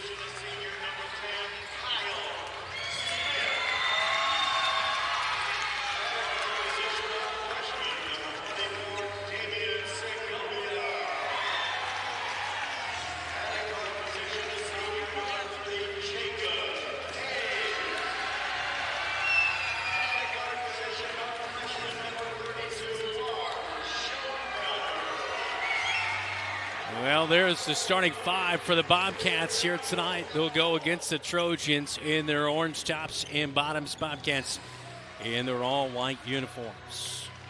Good crowd has filtered into the Roundhouse.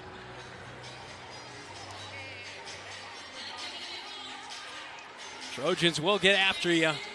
11 steals per game. 3rd best in Class 4A.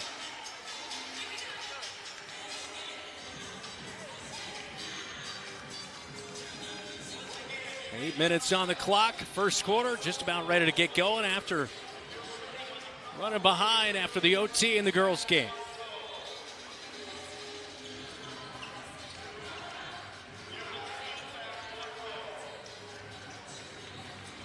Waterloo East has been tested. They lost 67-52 to 8th-ranked Roosevelt. They lost to number 1 Cedar Falls, 71-32. We're ready to go. All up in the air, and Waterloo East will come away with it as Davion Van Arsdale will win it for Waterloo East. As we are underway in the boys' game, controlled on the right wing or left wing by Bynum. Near side corner. On the perimeter.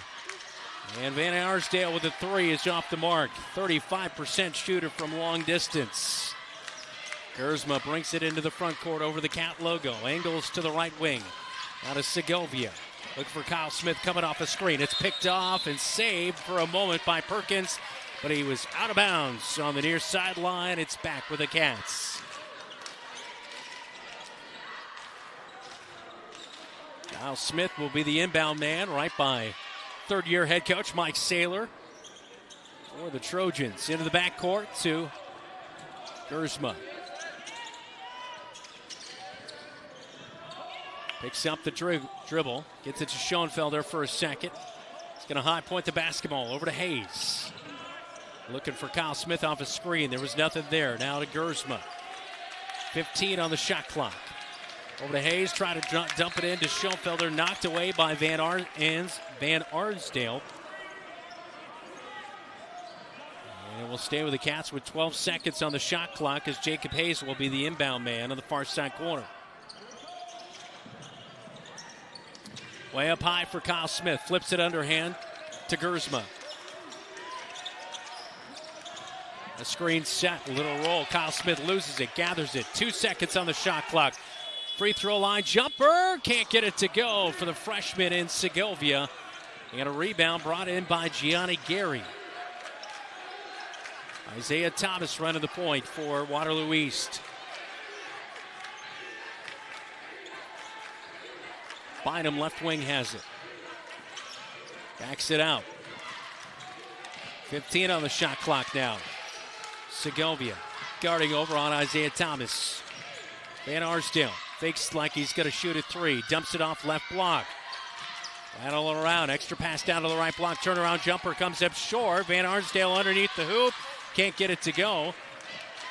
And the Bobcats will come away with the loose basketball as Hayes gathered it in.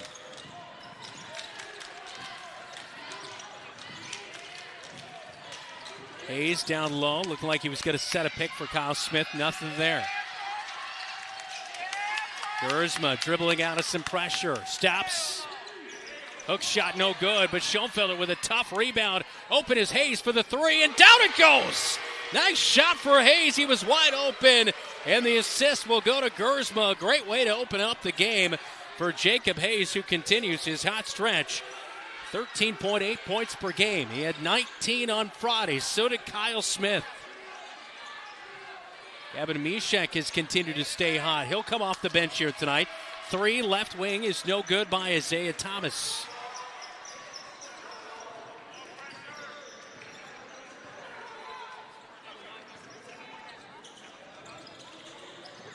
Segovia catches, quick dump off down to the right block. Oh, he's bumped it, he's fouled.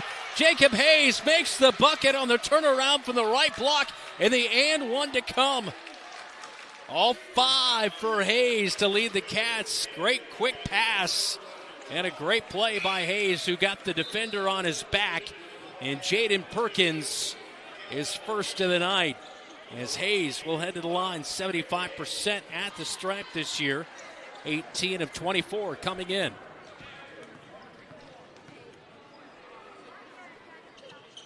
He'll knock down the and one. 6 for Hayes. It's 6-0 Bobcats. Gavin Mishek on the dead ball is checked in for the Bobcats.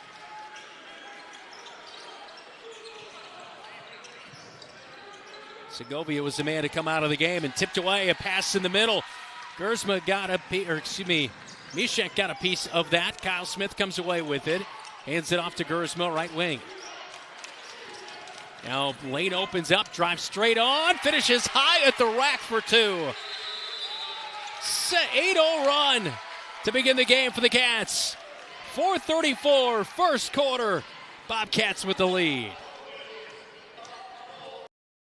At Lennox Employees Credit Union, you're more than a member, you're family. Since 1948, we've been helping members and their families save more, borrow smarter, and reach their financial goals. Whether it's a low-rate auto loan, a mortgage that feels manageable, or simply a savings account that grows with you, we're here to make banking simple and stress-free. Discover the credit union difference today. Visit Lennox Employees Credit Union, 1004 East Main in Marshalltown, where people helping people is more than a motto, it's who we are. Learn more at lennoxecu.com. Member NCUA, Equal Housing Lender.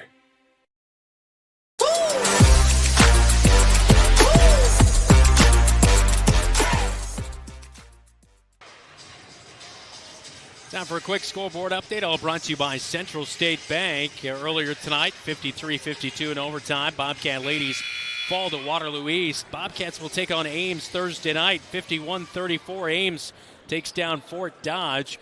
Other finals on our scoreboard, Waukee and Valley. Valley tops Waukee 63-45, and also Lincoln over Hoover 52-45. Our score up on the Hy-Vee scoreboard with halfway through the first quarter, nearing that mark. Under 4.5 minutes to go. 8-0 Cats to open up the game. A jumper inside is no good. Can't go for Bynum. Bobcats with the rebound. Averaging 5 more rebounds per game than Waterloo East. They'll have to do that well tonight, as well as that defense. Hayes top of the key, swing over to Gersma, left wing. Mishek coming off a screen, hits the deck. Kyle Smith off a screen, can't hit the straight on three. Bynum with the tough rebound. He'll go a little one-on-one against Kyle Smith, blocks his shot. Schoenfelder tries to save it. It will go into the student section, and it will stay with Waterloo East with 3:52 to go in the first quarter. 8-0 Cats.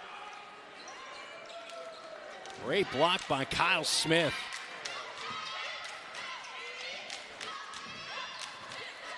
Replay all powered by Tyler Pashong, State Farm, mtownproud.com.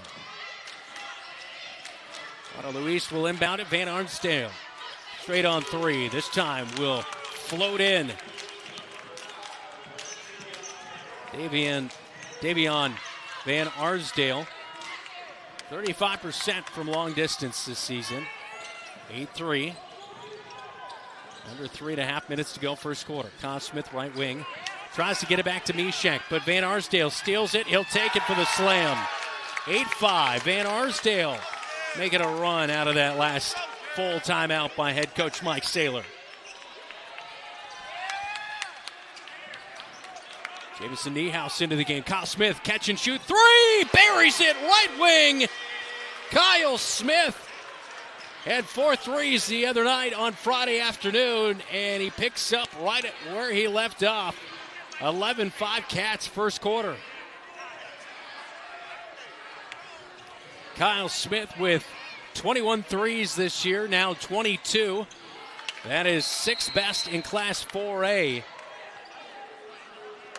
And I believe as the ball was on the ground, a kick ball was ruled. And so it will remain with Waterloo East as we look at that quick fire by Kyle Smith on the last offensive possession. Officials coming to have a conversation with Gavin Mishek and Isaiah Thomas. Maybe doing a little bumping before the inbound play. They'll get it into Gianni Gary. A fire. And Arsdale can't knock down the corner three.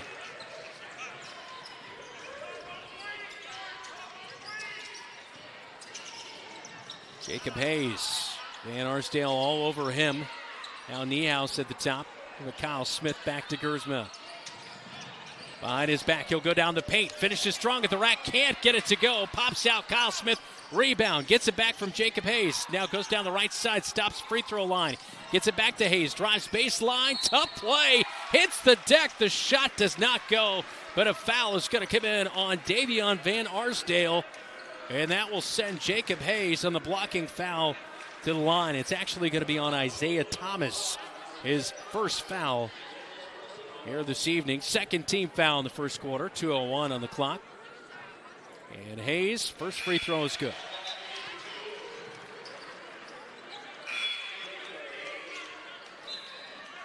Seven of the 12 points for the Cats tonight by Jacob Hayes.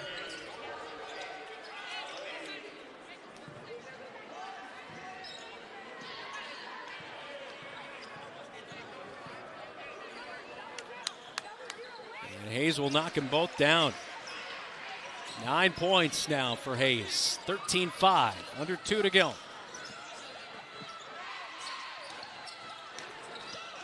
They're looking to drop it in, but nobody home down there on the right block. Now Van Arsdale, who's had a quick trigger tonight. That one won't go on the right wing as well. As Gersma, the guard, will bring it up court after hauling in the rebound. Up to Niehaus, right wing, flips it back to Gersma, who will bark out the signal as he gets a play call from head coach Mike Apple. Quick flip to Kyle Smith, gets it back. Defenders trying to fight through the screen. They will. Quayshawn Johnson is checked in. He's guarding Hayes. And bumps Hayes. And that's the third team foul. First one on Quayshawn Johnson. Baseline right side for Kyle Smith. He'll be the inbound man.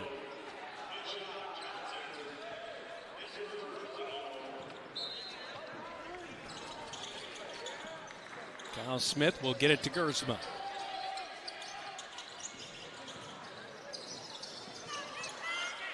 Gersma almost losing the basketball, finds a wide open Jamison Niehaus. Reverse layup underneath the hoop is good for Niehaus, who had 4 points, 2 rebounds, 3 assists on Friday in his first game back from his knee injury. You can see that right brace on his right knee. Little switch on the left side, nothing there for Waterloo East. Over to Isaiah Thomas, now near side corner 3. That one is no good. Trying his luck there was Jeremy Waters-Wright.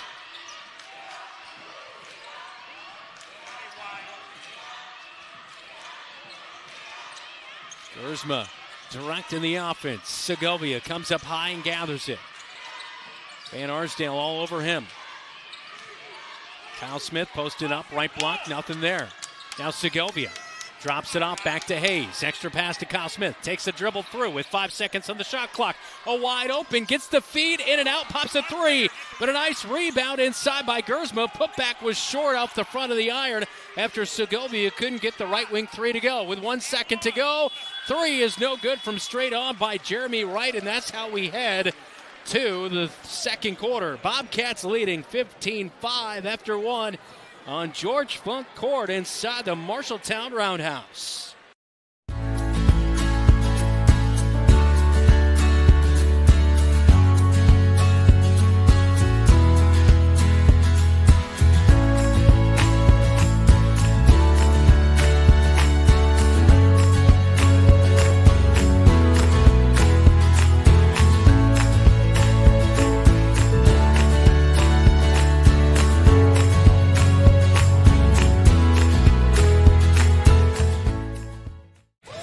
Gavin Mishek, and you're watching KFJB-TV. 15-5 after 1 inside the Roundhouse. 8 minutes on the second quarter clock. As we take a look at the Bobcats, Jamison Niehaus with a beautiful play up and under. Jacob Hayes led the Cats in that first quarter with 9 points. He went 3 of 3 at the stripe. Taking a look at the Central State Bank scoreboard. Boys games have gotten going. Final already, Urbandale downed Ankeny tonight, 71-63. North is currently leading Ottumwa, 40-24 as they go to halftime there. Also keeping our eye on Ames and Fort Dodge, and Des Moines Hoover and Des Moines Lincoln. Cedar Rapids Jefferson is in action tonight against Cedar Rapids Washington. Bobcats will see Cedar Rapids Jefferson on Monday night. Bobcats with the basketball to start this second quarter. Backdoor cut, Kyle Smith. Jacob Hayes finds him for 2. 5 for Kyle Smith, 17-5.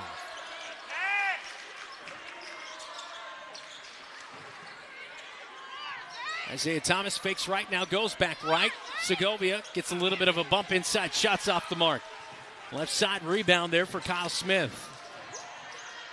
And the handoff is Gersma will trot over the timeline. Picked up by Bynum. Over to Segovia. Backdoor. Bounces it to Hayes. Right block jumper extended. Oh, wow. Gets the friendly roll at home to go.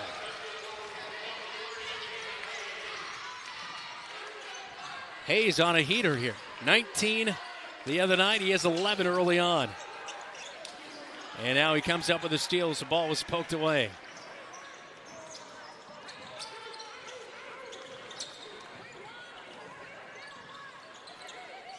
Segovia left wing. Over to Hayes. Backdoor to Kyle Smith, down to the right block. Got the feed from Hayes. Takes his time, pops it out to Hayes. And that pass just a little bit lackadaisical, and Van Arsdale with his second slam of the night. He has all 7 for Waterloo East with 6:24 and counting second quarter.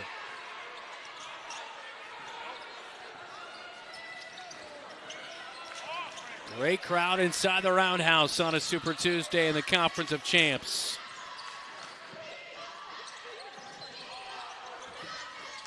Oh, good cut by Hayes down to the left block. Takes his time and finishes. Woo.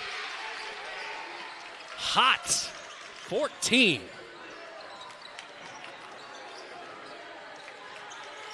Thomas now. Niehaus picks him up. Left wing.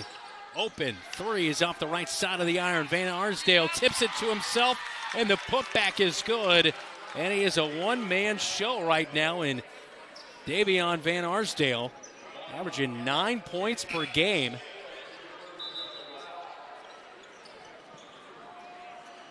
He's 9 right now, and the and 1 to come.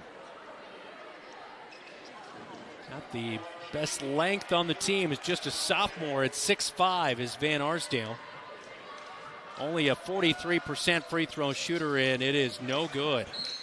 And it's knocked out of bounds, they say, by Jacob Hayes, as Quayshawn Harrington Johnson got better position and boxed out Hayes on the free throw. So we'll stay with Waterloo East. So Van Arsdale can't convert, stays 21-9. Van Arsdale will try for the three, far side corner, it's no good. Hayes got the rebound and handed it off to Gersma.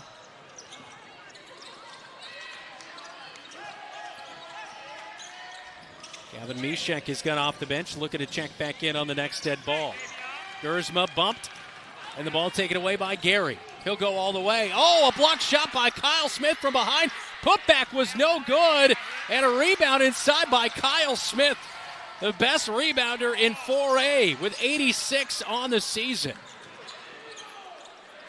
It was Quayshawn Johnson with a putback inside who couldn't get it to go, and things got out of hand, and a scrum ensued, and the Cats came away with the basketball. But Kyle Smith having a block party here tonight. He's had a couple of those now and got the rebound. 21-9, 5:02, timeout on the floor.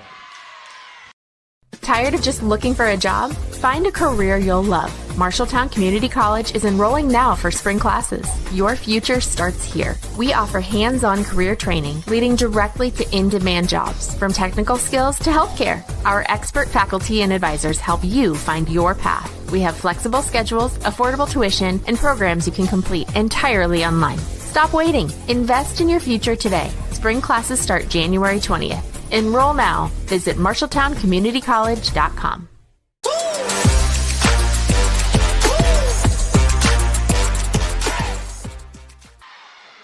Back inside the Marshalltown Roundhouse, 21-9, 5:02 to go. Timeout was taken a moment ago by head coach Mike Apples. The Bobcats got it into the front court in his 8th year, assisted by Brynjar Brynjolfsson. Well, the Bobcats have not been able to slow down Davion Van Arsdale. He has 9 points in this first half. For Waterloo East, but outside of that, no one else has scored. Meanwhile, big night for Jacob Hayes already. And he gets it at the free throw line and goes down the right side. Can't finish. And it's going the other way. As Bynum will have it, and Bynum will lose it.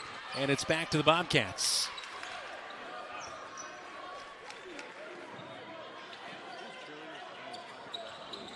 Inbound to Gersma. As he'll bring it into the front court. Over to Gavin Mishek. No points for him tonight, but he's played well as of late. Hayes and Kyle Smith not on the same page. It is turned over. And going back to the orange and black of Waterloo East. Inbound to Gianni Gary, who's running the point now. Gary dribbles to the right wing, gets a screen, no roll. Bounce pass back, and Gersma picks it away. Tries to throw it off of Jaden Perkins, who was the intended target on that pass. Nearly had a steal. Johnny Gary will inbound right in front of the Bobcat bench. Jamison Niehaus will get in to the game to substitute for Jacob Hayes. Quayshawn Harrington Johnson checks out of our contest as Davion Van Arsdale has checked back in. And he'll get it near side corner. And the two guys fresh into the game will guard each other. Van Arsdale had to get rid of it. Skip pass over the left wing. They feed it. Drive inside of the paint. Floater is no good for Wright. And knocked out of bounds last by Waterloo East.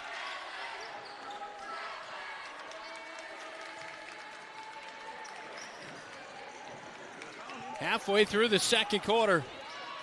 21-9 Cats.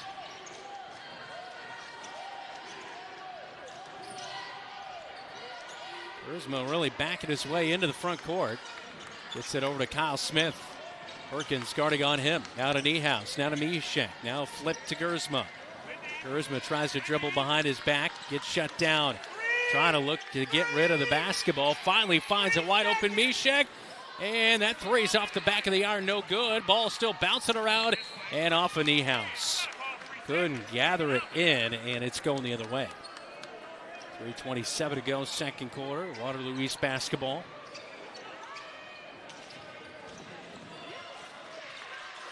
Dejan Bynum will now bring it up court. Picked up by Schoenfelder.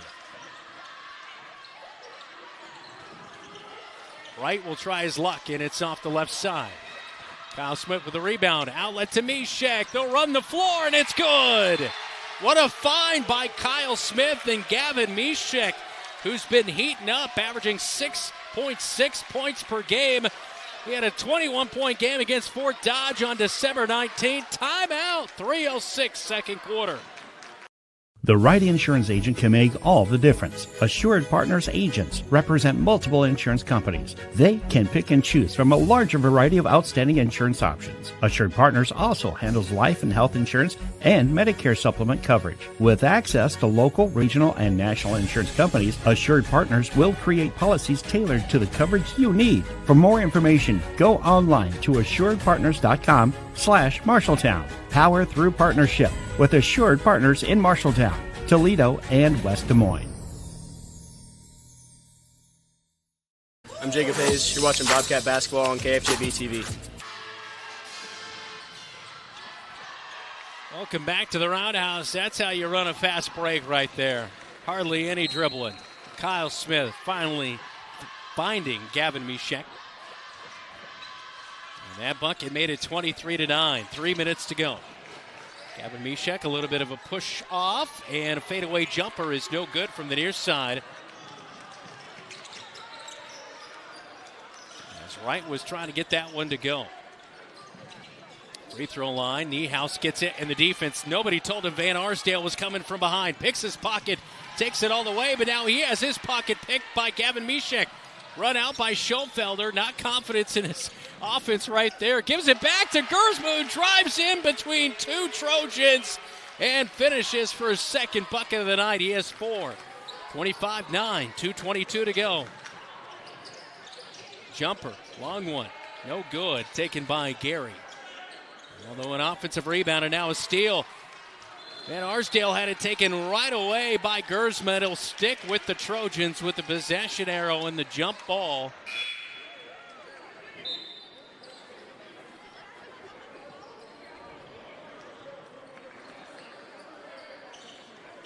Brynjar Brynjolfsson off the bench checking on something. We thought there was a foul there with the scrum on the floor. Gary driving, kicking, left wing. Now fake three, a little bit of a dribble drive and a splash. It goes for Gianni Gary, his first bucket of the night. Or excuse me, that was Jeremy Waters-Wright. 25-11 now. Minute 45 to go before halftime. Mishek looking to drop it in, nothing there. Out of Kyle Smith.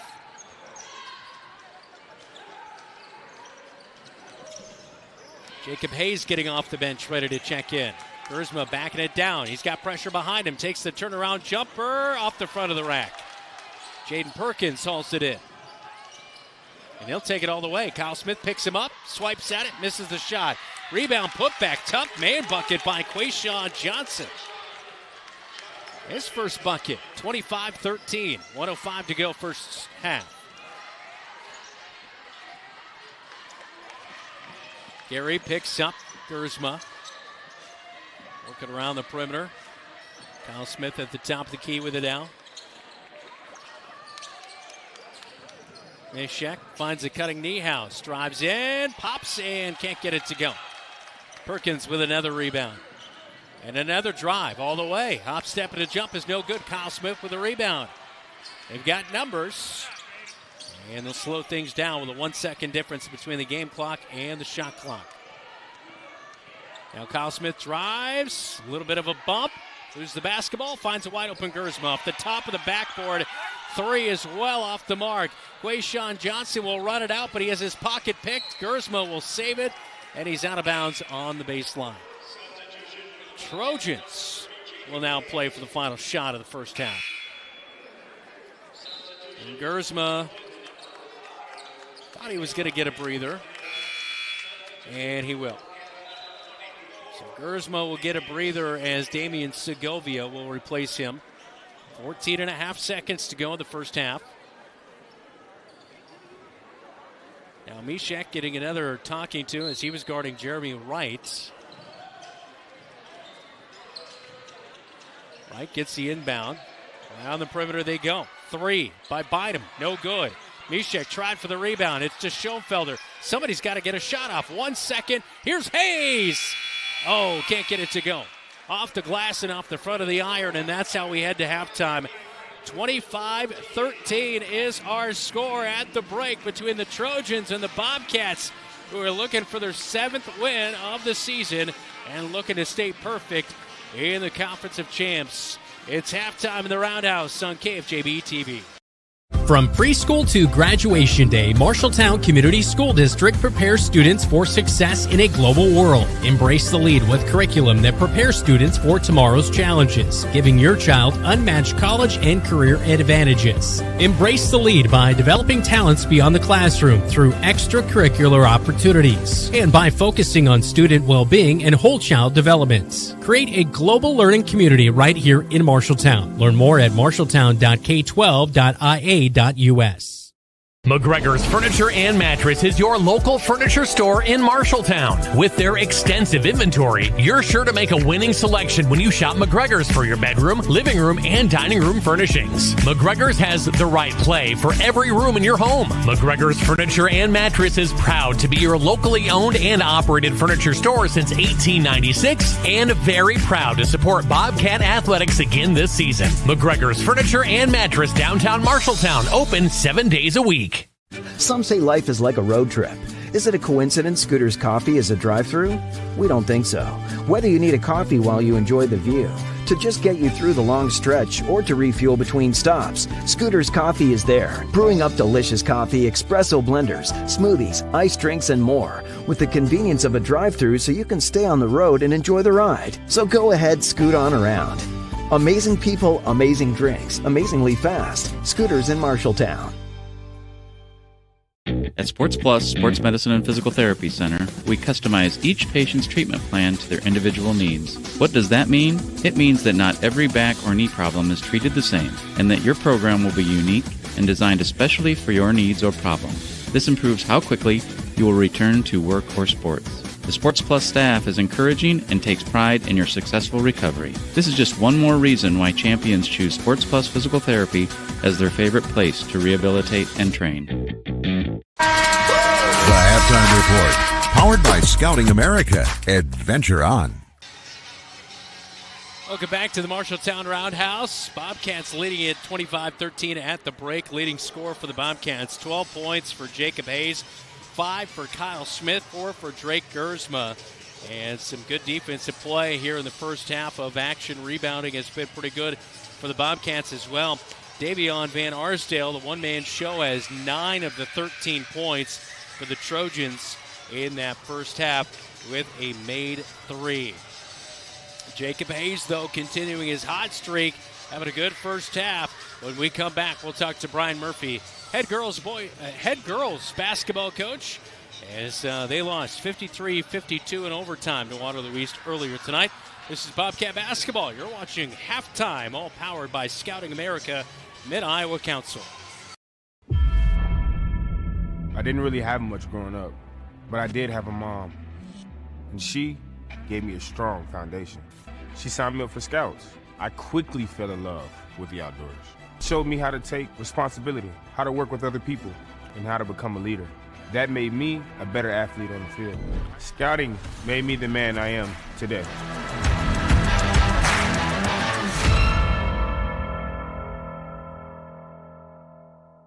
Wayward Social is the place for fun. With 20 lanes of bowling, leagues for all levels, great food and drink options, an awesome arcade, there is a ton of fun to be had at Wayward Social for date night, family fun, or the company party with plenty of space for everyone. Visit Wayward Social on Facebook for updates on specials and live music. It is all on South 6th Street in Marshalltown. Visit wayward-social.com to start planning your group outing at Wayward Social, the place for fun. Bobcat Athletics on KFJB-TV is powered by Central State Bank, locations in Ames, State Center, and West Des Moines. Eye Care Associates of Marshalltown, Conrad, and Toledo. Hy-Vee of Marshalltown. It pays to perk with Hy-Vee Perks. And Legends American Grill, Marshalltown Steakhouse. Welcome back into the Marshalltown Roundhouse, joined by head girls basketball coach Brian Murphy. Coach, final tonight, 53-52 in overtime.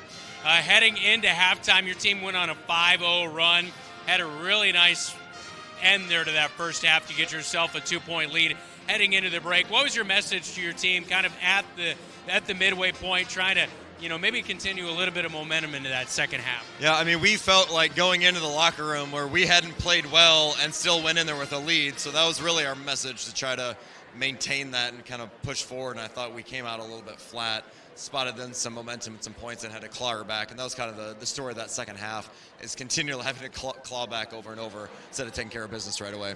Frankie Long didn't pick up her first foul until about 2.5 minutes to go before halftime. That seemed like that was so key, especially in that first half. You could see when she picked up her fourth foul how it kind of changed the flow a little bit there in the second half. But when she is in there, she doesn't have that foul trouble. You can see the results of that.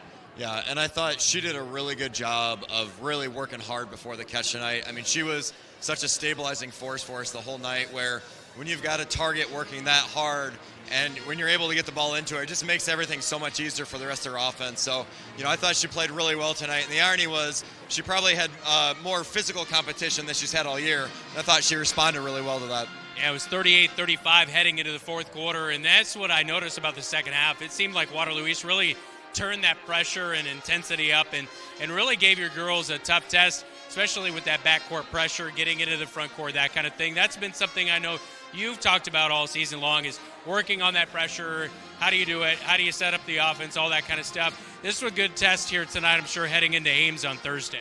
For sure, yeah, and our message all season is that we've got to make sure that we are not making things hard on ourselves. And I thought too often we are making either the wrong pass or the right pass in the wrong way, where we're just allowing teams to get ourselves into a tough spot. And we get there eventually, but we have got to stop spotting teams that many opportunities, because Ames is going to pounce on Thursday. We've got to be ready for that. Morgan Hildebrand, she struggled in the front half of the season, but she made a couple of really big threes, one to get you back into the game. And then how about that last second shot there by Millie Heitman to hit the three? It was such a laser of a three that it deadened at the rim and dropped in. What did you think? I mean, everybody was going crazy in here. Yep. I mean, honestly, the first thing I thought is nobody get hurt celebrating. We got another 4 minutes to play. But, it's funny. I mean, we practice half-court shots along with everything. We do it all summer, so it's fun to see one drop.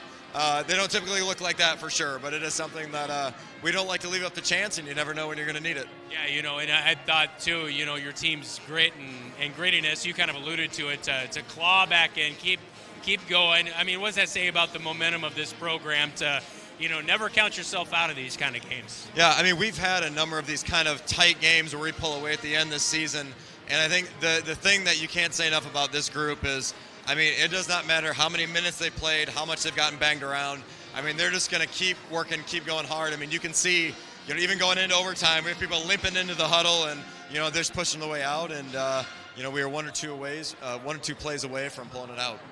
Ames and Marshalltown coming up on Thursday night. We'll have coverage starting at 6. Looking forward to it. Thanks for the time tonight, Coach. Thank you. Appreciate it.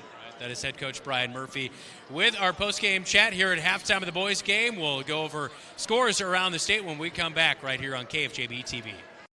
You're an empty nester closing in on that retirement property. Chances are your plans didn't include mom moving in, but life happens and you do the right thing. Wells Fargo Advisors can help. For more than 125 years, we've created wealth management and investment strategies aimed at achieving our clients' personal financial goals. When retirement means caring for yourself and a loved one, turn to Wells Fargo Advisors. Together, we'll go far. Wells Fargo Advisors is located at 14 East Southridge Road in Marshalltown.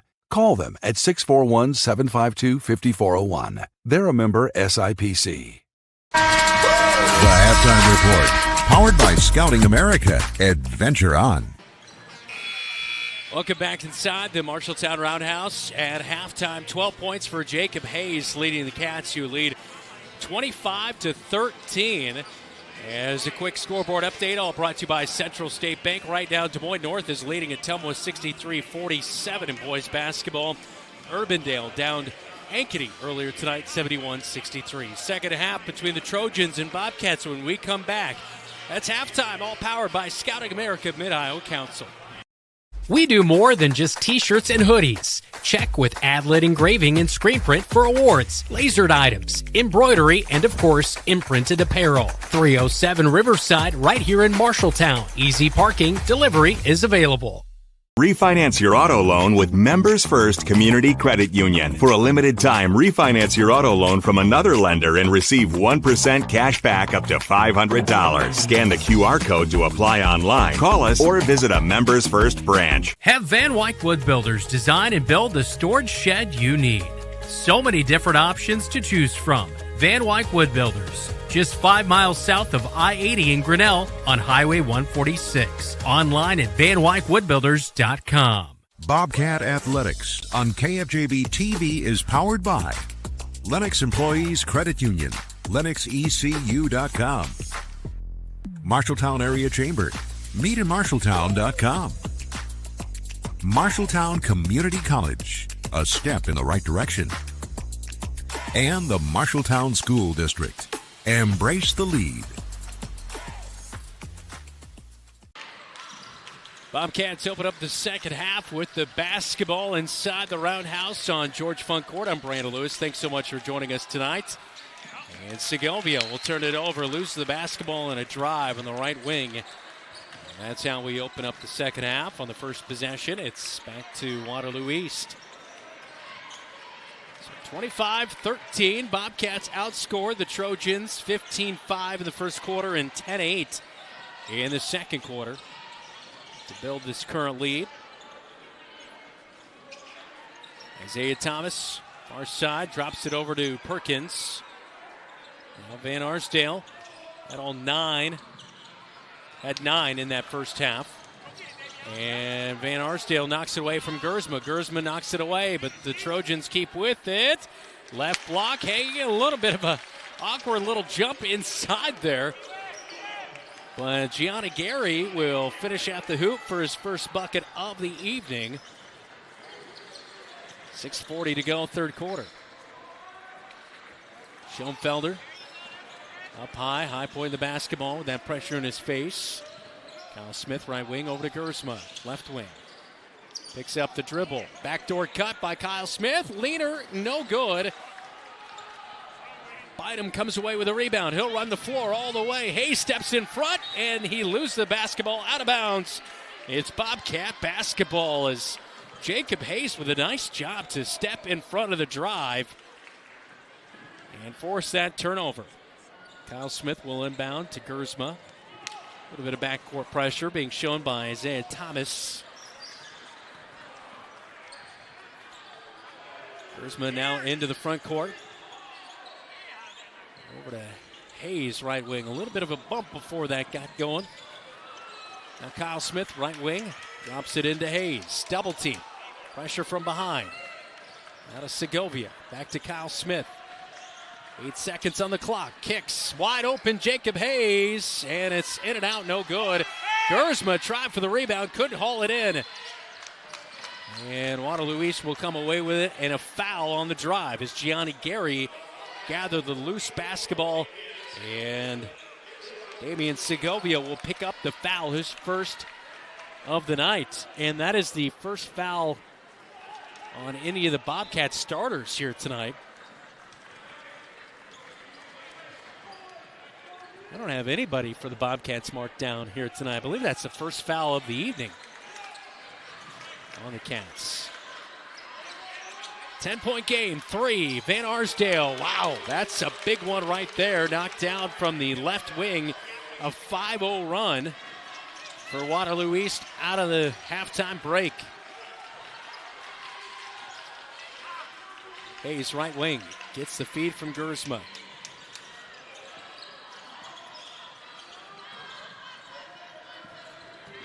Kyle Smith now looking inside. Little roll from Hayes, there was nothing. Gersma back to Kyle Smith. Roll there, nothing. Free throw line, turnaround jumper, boom. Oh yeah, you love that shot. He fell in love with it last year. 7 for Kyle Smith. Hard to stop that move from the 6'3 senior. Drive inside the paint, falling away. They lose it. Perkins. It looked like it might have been off of him last, but they say it's off of Gersma.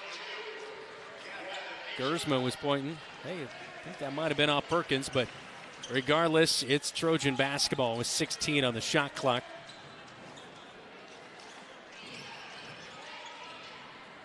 Inbound up high to Bynum. Working around to the near side to Thomas. Jukes drives, it's off the mark. Free throw line, rebound by Gersma. They've got some numbers. And now Gersma to left wing, lose the basketball, gathers it back in. Perkins reaches, a kick. And Hayes thought about passing, a man stepped in front, throws it away. And now down to the other end, Perkins saves it from the baseline. Kyle Smith comes up with the basketball. And an official's timeout, which stopped the Bobcats with numbers because Perkins went into the bench.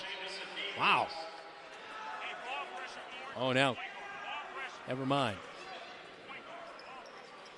Drake Gersma, I did not see. He is limping off. I did not see that. I thought it was on Perkins, but no, it is on Gersma. He's promptly being taken to the locker room.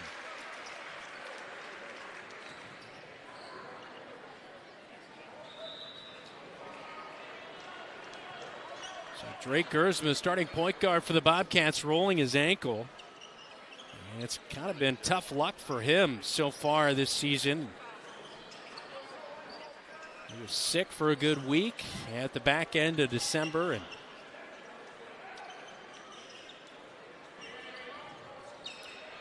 right there with an ankle injury, going to the locker room with the trainer. So Bobcat basketball, as that was an official's timeout, 27-18. Under 4 minutes to go, third quarter. Kyle Smith heading off to Niehaus. Drives down the left block, hangs up, misses it. Oh, a great find, though, is Mishek. Nobody boxes him out, and he picks up the bucket off the left side of the glass. 29-18 Cats. 4 points for Mishek tonight. Van Arsdale, free throw line jumper, handed his face from Jacob Hayes. It's no good. Van Arsdale gets the feedback, drives, kicks, free throw line jumper, got to be too strong. And the rebound bouncing around. Another offensive rebound for Isaiah Thomas this time.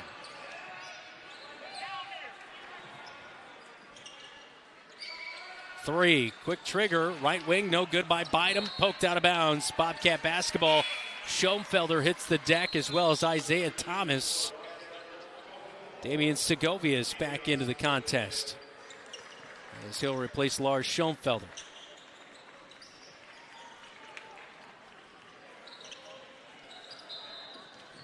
Full court press being put on here now on the inbound for the Bobcats. Segovia catches it.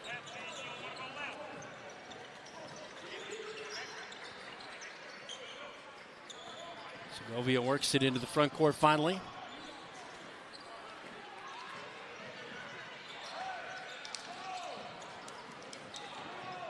Segovia showed off his handles right there. Hayes, though, picked from behind by Thomas, takes it all the way inside. Almost a travel. No call. Kyle Smith comes away with a loose basketball. He's down to Niehaus. Now Mishek up top to Segovia. Extra pass near side. Mishek wide open threes off the right side of the iron. Van Arsdale. A little bunny hop to gather in that rebound. Outlet to Bynum. Drives, kicks, near side wing. Van Arsdale handed his face again, knocks it down. 2 threes in the second half for Davion Arsdale, 3 on the night. And it's just like that, an 8-point game.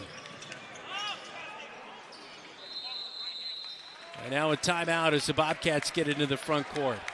8-point game with 2:06 in the third quarter. Timeout, Cats. Brown's Shoe Fit has a great selection of athletic footwear, including Hoka, Brooks, On Cloud, Birkenstock, and Taos.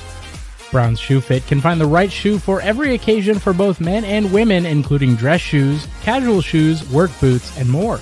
They carry multiple sizes and widths to ensure the best fit for you. Their expert-friendly staff will take the time to give you the service you deserve. Brown's Shoe Fit, downtown Marshalltown, with you every step of the way.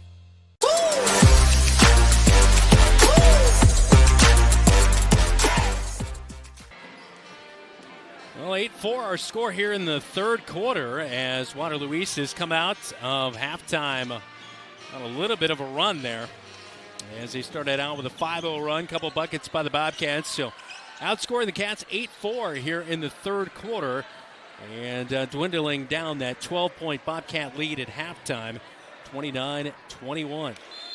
2:06 to go, third quarter. Bobcat timeout there.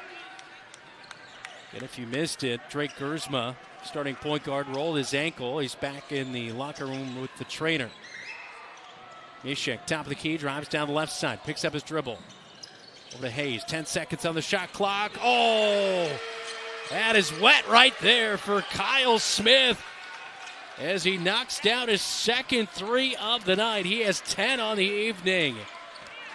In transition, a bunny inside is missed by Gianni Gary, no good. But an offensive rebound again here by Waterloo East. They picked up a few of those in the second half, and it leads to an Isaiah Thomas 3. His first bucket of the game comes here in the third with 1:18 to go. Kyle Smith over to the right wing, guarded by Perkins. Down the perimeter, the Bobcats get it to Niehaus. Out of Mishek, out of Segovia. Drop it into Hayes, right block.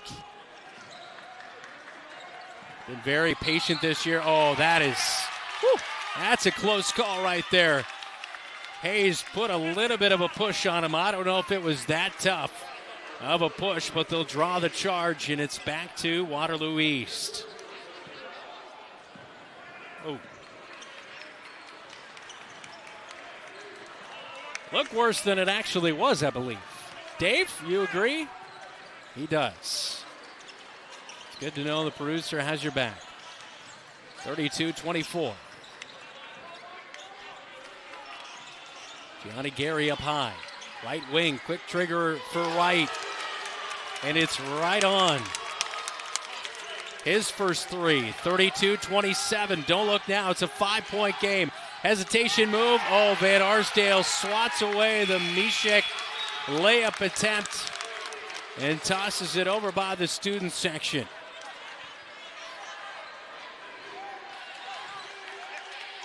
Shot clock is off. 23 seconds to go in the third quarter. And Gersma got his ankle taped up, I believe, and he's back in the game.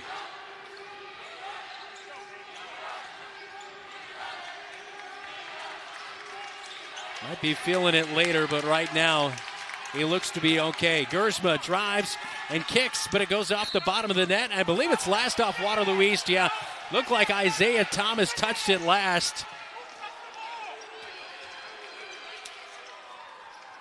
Waterloo East fans do not love the call, but it definitely looked like Isaiah Thomas might have touched it last. Inbound to Niehaus, has it knocked away.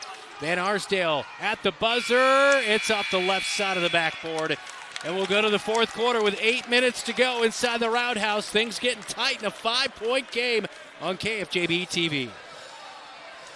Have Van Wyck Wood Builders design and build the storage shed you need. So many different options to choose from. Van Wyck Wood Builders, just 5 miles south of I-80 in Grinnell on Highway 146. Online at vanwyckwoodbuilders.com. Refinance your auto loan with Members First Community Credit Union. For a limited time, refinance your auto loan from another lender and receive 1% cash back up to $500. Scan the QR code to apply online. Call us or visit a Members First branch. We do more than just t-shirts and hoodies. Check with Adlet Engraving and Screen Print for awards, lasered items, embroidery, and of course, imprinted apparel. 307 Riverside, right here in Marshalltown. Easy parking, delivery is available.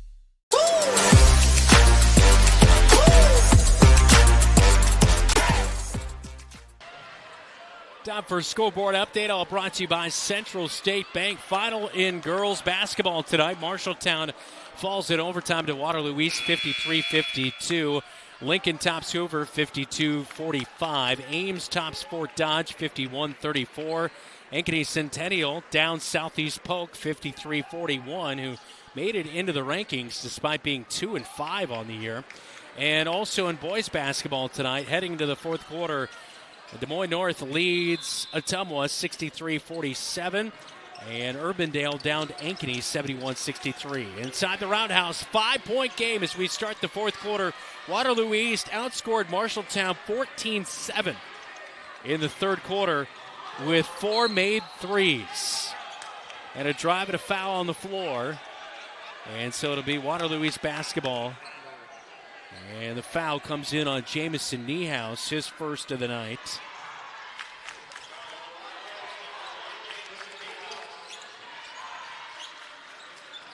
Drop it into Van Arsdale. Now a drop off, cutting down the paint. It's good for Gianna Gary. 4 points in the second half for Gary. 3-point game. Mishek brings it up the floor. Stops, gives it to Gersma. It's the play call from head coach Mike Apple. A little bit of a hold there by Perkins. A drive. Gersma spins in. Kicks out to Kyle Smith. Takes a couple dribbles. 3 is off the right side of the iron. Minute gone here in the fourth quarter. I told you. Can't count Waterloo East out, 2-4, especially against these two teams who always play each other tight. Split last year, 1-1. 75th all-time meeting between these two teams. Bobcats lead the all-time series, 48-26. Turnover, Van Arsdale. Gersma comes away with it. Spin move inside, dumps it off to Mishek. Wide open, Hayes. Boom, it goes! Jacob Hayes, second 3 of the night. Huge bucket to make the lead back to 6. Right high post extended jumper pops in and out. No good for Jeremy Wright. Kyle Smith hauls in the rebound. Gersma pushes it up the floor.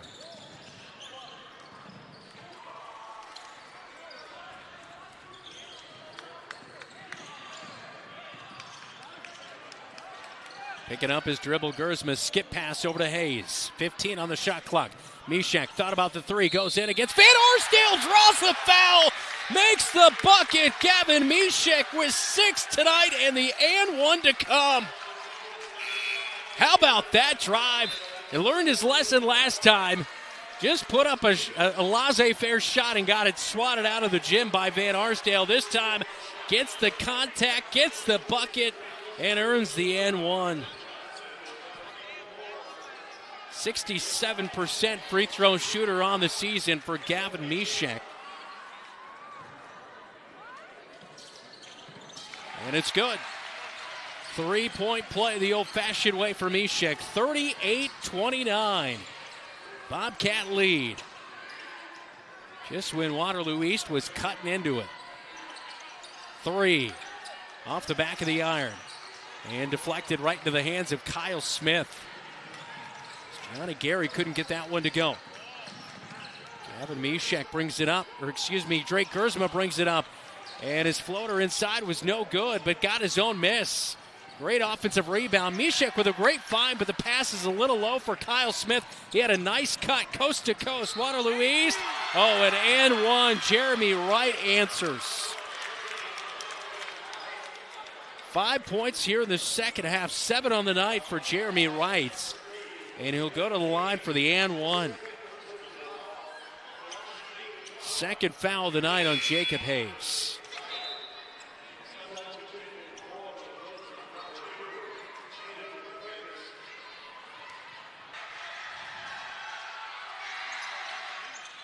And Wright knocks down the free throw, a 57% free throw shooter on the season. Back to a 6-point game.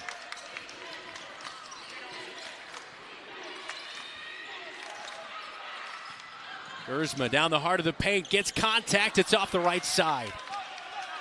Couldn't get it to go, had a nice drive to get himself in the paint. Perkins now over to Wright. Top of the key to Bynum. And Gavin Mishek reads it all the way, keeps it, they say it's out of bounds on the far sideline. Great read right there by Gavin Mishek, almost coming up with the steal. It'll stay with the Trojans with 4:33 to go, fourth quarter. Officials going to get together here.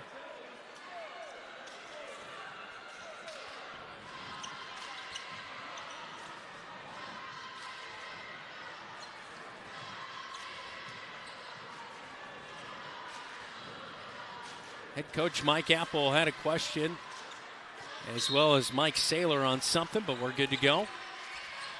38-32, 4.5 minutes to go inside the Roundhouse. Super Tuesday in the Iowa Lions Conference. Quayshawn Johnson. Right block, dumps it in, deflected away. He was looking inside to bite him, but poked away. And here comes Gersma.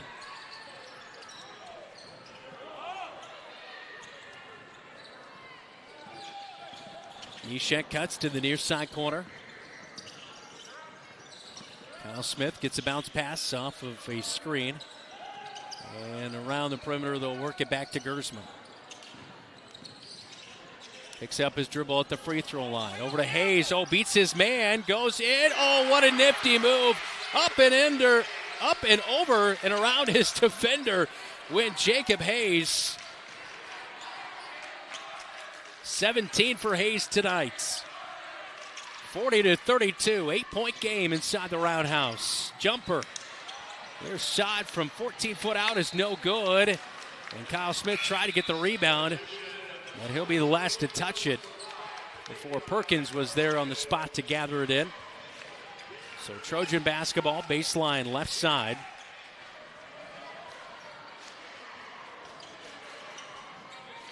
Isaiah Thomas is the inbound man. And now a foul on the inbound play. And a charge, an illegal screen there on Dejan Bynum, his first of the night. Still that pressure a little bit in the backcourt. Jeremy Wright will guard on Gersma as he brings it over the far side into the front court. Out of Hayes, right wing. And a travel. Just lifted that pivot foot a little bit for Jacob Hayes, and a turnover back to Waterloo East in an 8-point game. 3:15 to go.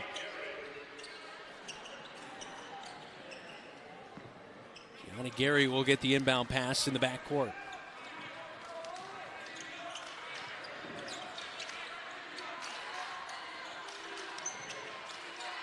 And Arsdale. We lost to Nike. Back at the top of the key by Jeremy Wright. He'll put his shoe back on. Now Gary. Near side to Perkins. Shot clock down to 10. A hesitation. Drives right past Schoenfelder all the way to the hoop. Puts a spin on it. Can't get it to go. And the Bobcats haul in the rebound.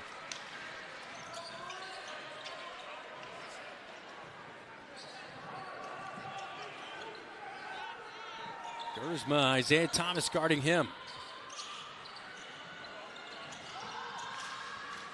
Mishek flips it over to Kyle Smith. Takes the three. Right wing. Can't finish on it. And a rebound by Isaiah Thomas inside. Pushes it up the floor to Jeremy Wright. And loses the basketball. Gets tied up with Kyle Smith. Comes away with the loose basketball. Boy, Kyle Smith's defense has been good here tonight. He's had a couple of blocks and a good steal right there. And the Cats, with 2 minutes to go, have the basketball. And a timeout on the floor taken by the Cats. We'll take it with them. Cats by 8 with 2:02 to go.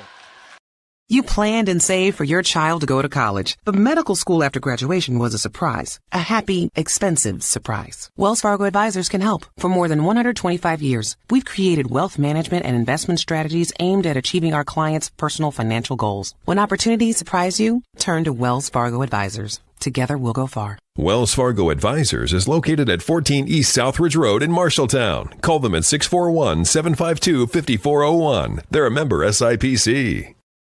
Hey Bobcat Nation, this is Kyle Smith and you're watching Bobcat Basketball on KFJB-TV. 40-32 up on the Marshalltown Hy-Vee scoreboard. Head coach Mike Apple, Brendan Scott Smith there in the huddle for the Bobcats coaching staff. Can't forget Coach Stoner there observing as well. Talking it over with the guys here with an offensive possession, 40-32. Defense has performed really well tonight at points. Davion Van Arsdale, leading scorer, 15 for Waterloo East. A couple of guys have come alive here in the second half. Jeremy Wright has 8 points on the night. Gianni Gary has all 4 of his points in the second half.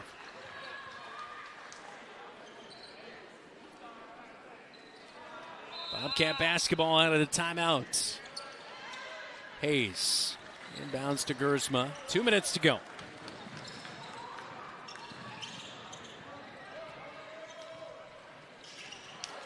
Hayes beats his man for the basketball. Gives it back to Gersma. 10 seconds on the shot clock. Oh, hesitates, tries to drive past Thomas. At the iron, can't finish as it goes in and out. I believe last touch by Isaiah Thomas on the rebound, and it was.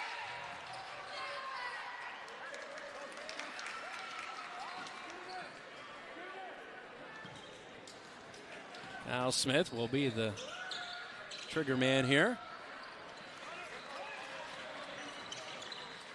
Gersma right wing.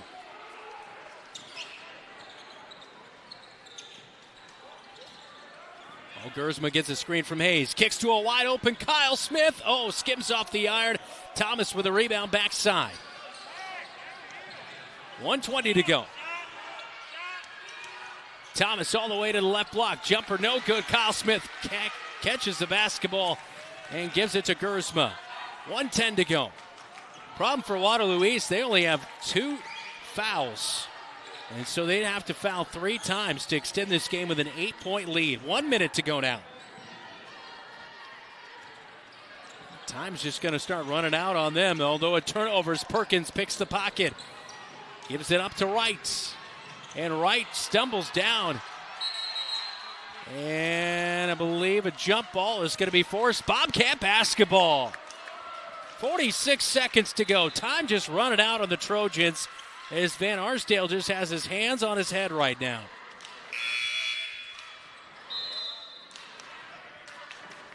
And a timeout on the floor. We'll take it with him. 40-32. Cats with 46 seconds to go on George Funk Court.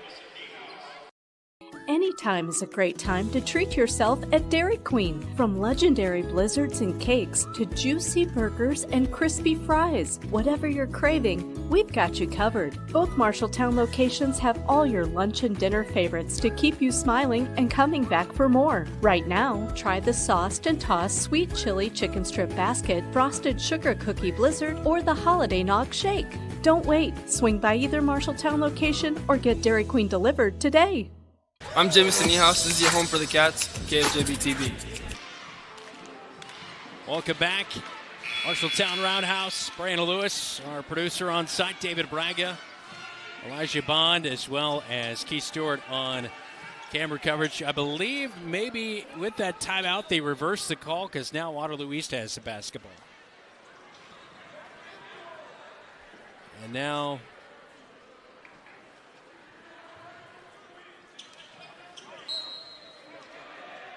Brendanson was out kind of barking at something. Something came on the floor. Well, the kids lost something, so Mishek went over and grabbed it, tossed it away. Inbound to Gary. 8-point game here. Open it up for Bynum. 3 is no good. Tough rebound inside by Jamison Niehaus. Gets it to Kyle Smith. That's definitely who you want at the free throw line, and he'll be fouled by Gianni Gary. Kyle Smith, a 79% free throw shooter, best on the team, 11 of 14 on the year. Just the 3rd foul, though, on Waterloo East. So 2 more before the Cats would be shooting free throws. Niehaus will get the inbound pass in the backcourt. Up to the timeline, has it swatted away. 27 seconds to go.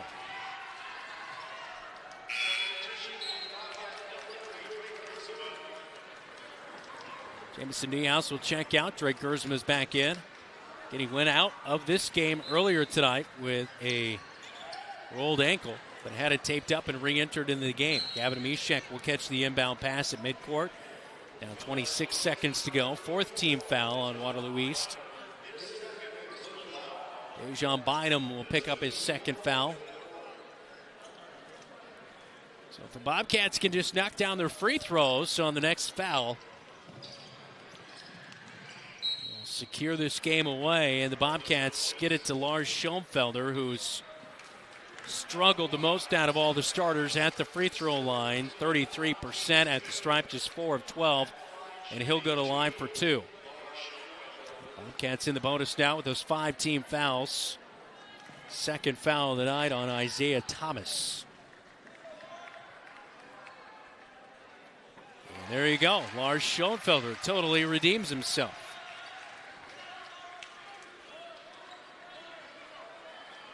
First is good, 41-32. This one to make it a 10-point contest with 24 seconds.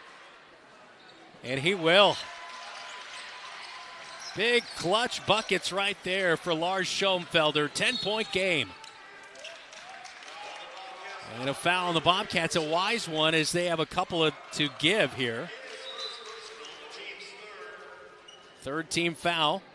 20 seconds to go. First foul of the night on Drake Gersma. And Gersma picks away the entry pass. And he'll be fouled in a 10-point game. That will send Drake Gersma to the line,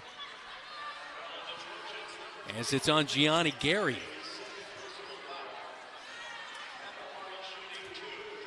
Second of the night on Gary.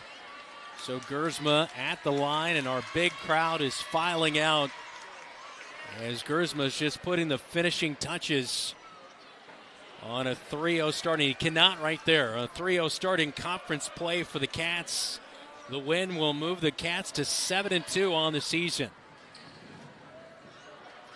Gersma, 2nd free throw, and this one will rattle home. Makes it an 11-point lead, 43-32. 11 seconds to go. Isaiah Thomas flips it. Now a drive inside, and that will be off the glass. Good for Gianni Gary. And on the inbound, a quick foul by Gianni Gary. And that'll send Drake Gersma back to the line with 1.9 seconds to go. So the Bobcats, if they play like this here tonight, they'll set themselves up for a good contest with 4th-ranked Ames on Thursday night. Waterloo East will drop to 2-5, 1-2 in the conference. They will take on Mason City at home on Friday. And Gersma knocks down the first of 2. With that free throw, Gersma has 6 points.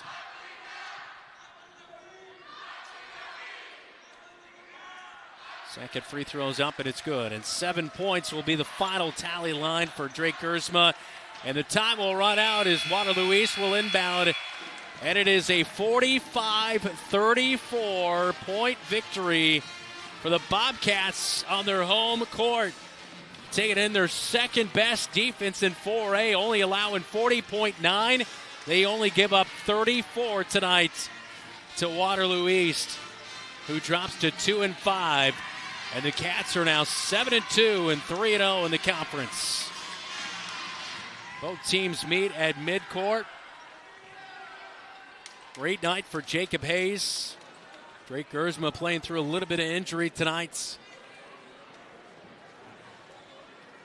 An 11-point victory as the Cats will find the win cam here tonight. There you go. Eat those dubs. Jacob Hayes. Cats a winner at home inside the Roundhouse on a Super Tuesday. We head to the locker room report coming up next.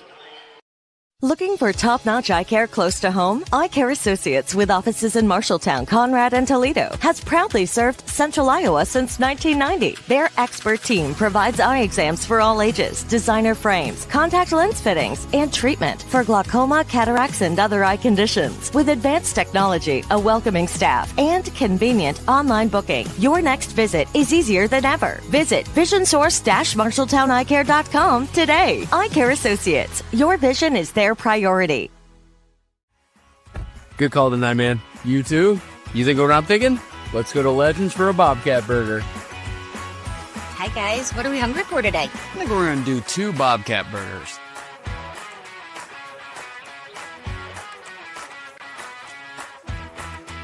Whether it's pre-game or post-game. Or during the game, it's Legends American Grill in Marshalltown. Looking for a financial partner that puts you first? At Lennox Employees Credit Union, we're more than just a place to bank. We're part of your team. From low-interest loans and great savings rates to personalized service you can trust, we're here to help you reach your goals. Join the credit union that understands what matters most, because we're built by employees for employees. Stop by Lennox Employees Credit Union today at 1004 East Main in Marshalltown, or visit lennoxecu.com to get started. Lennox Employees Credit Union, where your success is our mission. Member NCUA.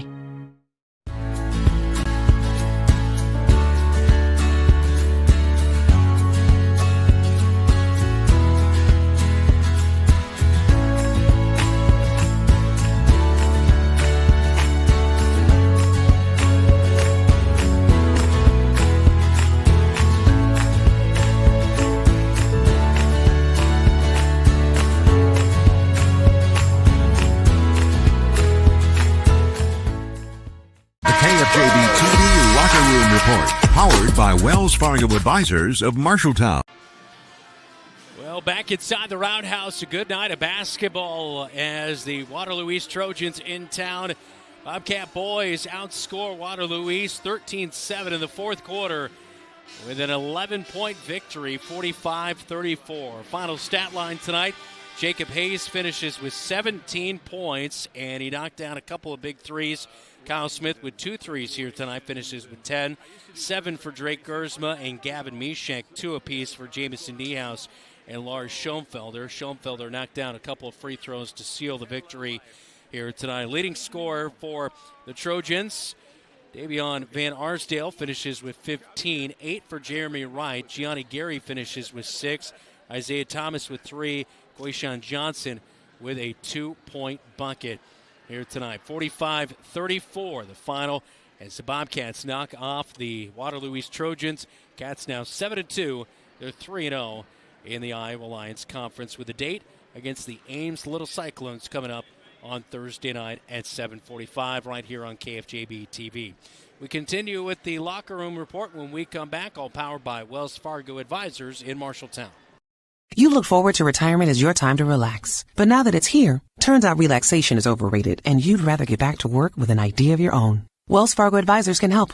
For more than 125 years, we've created wealth management and investment strategies aimed at achieving our clients' personal financial goals. When retirement plans change course, turn to Wells Fargo Advisors. Together, we'll go far. Wells Fargo Advisors is located at 14 East Southridge Road in Marshalltown. Call them at 641-752-5401. They're a member SIPC.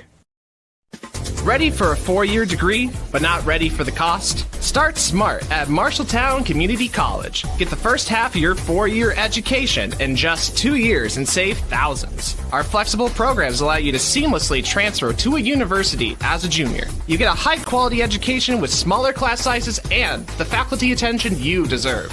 It's a smart start to your bachelor's degree. Spring classes start January 20th. Enroll today. Visit MarshalltownCommunityCollege.com. From preschool to graduation day, Marshalltown Community School District prepares students for success in a global world. Embrace the lead with curriculum that prepares students for tomorrow's challenges, giving your child unmatched college and career advantages. Embrace the lead by developing talents beyond the classroom through extracurricular opportunities and by focusing on student well-being and whole child development. Create a global learning community right here in Marshalltown. Learn more at marshalltown.k12.ia.us. Bobcat Athletics on KFJB-TV is powered by McGregor's Furniture and Mattress. Quality furniture for every room in your home. Sandvik Enterprises of Marshalltown. Let them deliver for you. Scooters of Marshalltown. Amazing people, amazing drinks. Members First Community Credit Union. Financially empowering Central Iowa. And Sports Plus. SportsPlusTherapy.com. Welcome back into the Marshalltown Roundhouse. Time for a scoreboard update, all brought to you by Central State Bank. Discover what Central State Bank can do for you.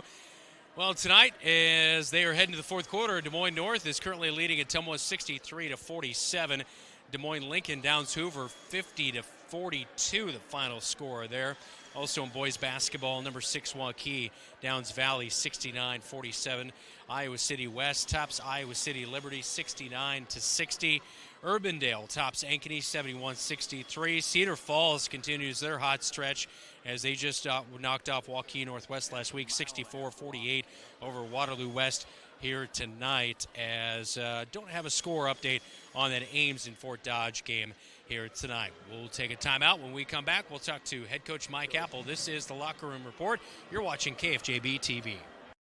Some say life is like a road trip. Is it a coincidence Scooter's Coffee is a drive-thru? We don't think so. Whether you need a coffee while you enjoy the view, to just get you through the long stretch, or to refuel between stops, Scooter's Coffee is there, brewing up delicious coffee, espresso blenders, smoothies, iced drinks, and more, with the convenience of a drive-thru so you can stay on the road and enjoy the ride. So go ahead, scoot on around. Amazing people, amazing drinks, amazingly fast. Scooters in Marshalltown. At Sports Plus Sports Medicine and Physical Therapy Center, we customize each patient's treatment plan to their individual needs. What does that mean? It means that not every back or knee problem is treated the same, and that your program will be unique and designed especially for your needs or problem. This improves how quickly you will return to work or sports. The Sports Plus staff is encouraging and takes pride in your successful recovery. This is just one more reason why champions choose Sports Plus Physical Therapy as their favorite place to rehabilitate and train. Wayward Social is the place for fun. With 20 lanes of bowling, leagues for all levels, great food and drink options, an awesome arcade, there is a ton of fun to be had at Wayward Social for date night, family fun, or the company party with plenty of space for everyone. Visit Wayward Social on Facebook for updates on specials and live music. It is all on South 6th Street in Marshalltown. Visit wayward-social.com to start planning your group outing at Wayward Social, the place for fun. Bobcat Athletics on KFJB-TV is powered by State Farm, Tyler Pichon Agency, mtownproud.com, Wayward Social, the place for bowling, games, food, and more. Van Wyck Wood Builders, storage sheds, garages, and more. And Wells Fargo Advisors of Marshalltown, helping you pursue your financial goals. Back in on the Locker Room Report, all powered by Wells Fargo Advisors in Marshalltown, now joined by head coach Mike Apple, 45-34. Coach, boy, I tell you what, offense can be a lot of ebb and flow, but defense, if you bring that every night, you're going to win a lot of ball games. And the defense here tonight, Kyle Smith had a couple of really nice block shots, had a really pivotal steal there at the end. Guys all over the place making steals and getting good rebounds here tonight. I mean, that's what good defense is all about, right? Yeah, that was huge for us tonight. That was the best part about the game. I mean, we defended really well at a high level. Played hard, and that's been consistent, but yeah, we were very, very solid defensively. They had a really hard time scoring that first half. They scored 8 transition points off turnovers out of their 13 points in the first half. So I mean, we had it going there on defense. I mean, I'm really proud of our guys' effort there. Yeah, you only give up 13 points there in the first half, and then you outscore them 13-7 in the fourth quarter to put this one away. Being able to close out a game like this where Waterloo East was just trying to stay in there, that kind of thing. How pleased were you with that aspect of closing out and also just continuing to give that effort all throughout the game, even though some adversity? You had Drake Gersma go out for a short time. No, that was huge. I mean, we battled through some adversity there and bounced back the right way and made some plays when we needed to and got some stops when we needed to.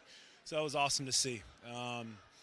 That it's a game of runs sometimes. Waterloo East, made a few threes there, got some momentum, and we responded the right way and kind of just stuck with it, continued to play hard and grinded it out. Second-ranked defense coming into the night as far as giving up points. I mean, you carry that into Ames. Is this defense ahead of schedule, better than you thought it would be to begin the year? Yeah, I mean it's better than I thought. You got a lot of new pieces, so you don't really know how it's going to go. But it's just our guys. They're just committed to it. They work extremely hard every day in practice. They're consistent.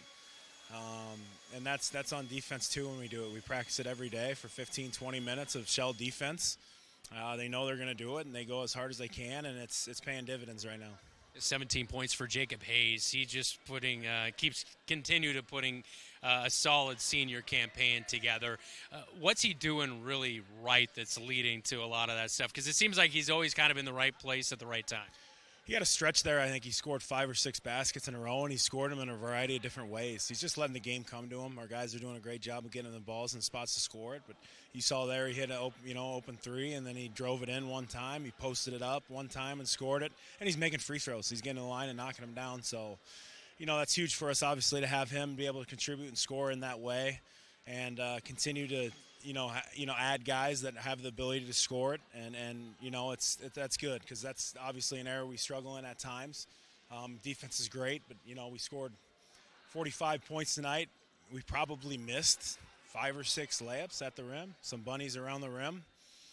So if we clean up with those things, turnovers we have to get much better with. Still turning over way too much, especially that second half. Kind of when they're making the run, we have to do a better job of handling pressure. Being aggressive and getting guys off us, and make those shots at the rim when we get them. You take in that really solid defense into Ames, who is always known for their tough defense. I mean, are we going to see a first to 20 wins that game? No, we're going to have to probably score more than that. But I think if we're number 2, they're probably number 1 defensively. They were number 4 heading into the night. Okay. Well, I mean, they're really good. They got a 6'10" guy, a 6'9" guy. They're long, they're athletic. And we got to go there, which is always tough. So we got to be mentally tough here. Also, we got one day to prepare. We play them on a Thursday instead of Friday. So we have to be really locked in tomorrow and understand kind of what they do and be ready to go here. Good luck. We'll see you on Thursday night. Congrats on the win tonight. Yeah, thanks, guys. All right, that is head coach Mike Apple with our post-game chat. We'll be back to the Roundhouse when we come back on KFJB-TV.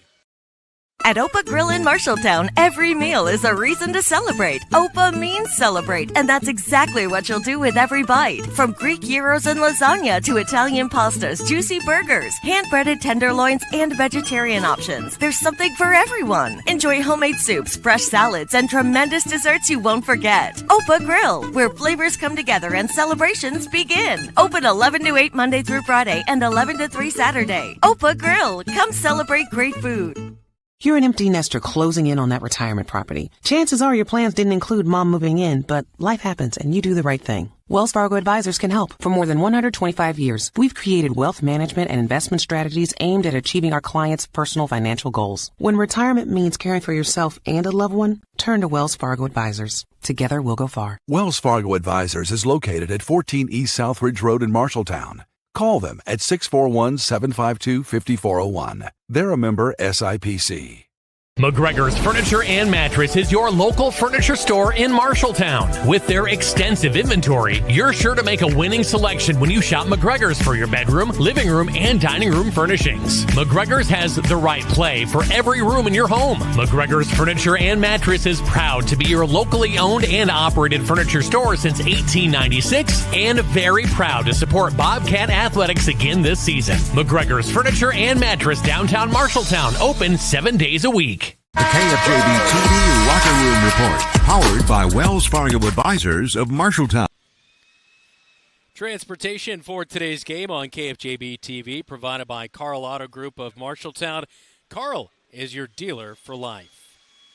Now time for KFJB-TV Athletes of the Week, all presented by Opa Grill in Marshalltown. Greek and traditional favorites. All you have to say is Opa, as well as Adlin Engraving and Screen Print Company in Marshalltown. And our Athletes of the Week coming out of Christmas, Georgia Jansen, as she's continued to put together a solid season. As well on the boys' side of things for our Athlete of the Week, Gavin Mishek. Of course, he had that 21-point game against Fort Dodge and had a nice night tonight. Found himself for a couple of really nice buckets and a free throw. He had a superb and one against Van Arsdale, who had blocked his shot earlier in the night, but Gavin Mishek finishes with 7 tonight. Here's that play where he got the contact and made the and one to finish with those 7 points. So congrats to our most recent Athletes of the Week. They both receive a $25 gift certificate to OPA and a custom Athlete of the Week shirt from Adlin Engraving and Screen Print, and a custom tumbler as well for our Athletes of the Week. Coming up tomorrow night, it is Bobcat Live from Wayward Social inside Rosie's. As we hope to have you along, a special Wednesday edition because we've got hoops on Thursday night. We'll start our coverage at 6 o'clock from Wayward Social. Hope to have you along tomorrow night. And then it is the Highway 30 rivalry. Marshalltown and Ames girls-boys doubleheader. Coverage begins at 6 p.m. with the girls game, followed by the boys game on Thursday night. We look to have another superb night of girls and boys basketball here on KFJB-TV. Thanks so much to our KFJB-TV crew. Radio side, we have the Hawkeyes tonight, so TV only. Elijah Bond, Keith Stewart on our camera coverage, our on-site producer, David Braga, who just celebrated his birthday on Monday, and Kyle Smith said we will get a birthday W, and they did that here tonight, 45-34. If you missed it, the girls game earlier tonight, they fell 53-52 in overtime. For our KFJB-TV crew, I'm Brandon Lewis. You have been watching Marshalltown Bobcat Athletics right here on your home for the Cats, KFJB-TV.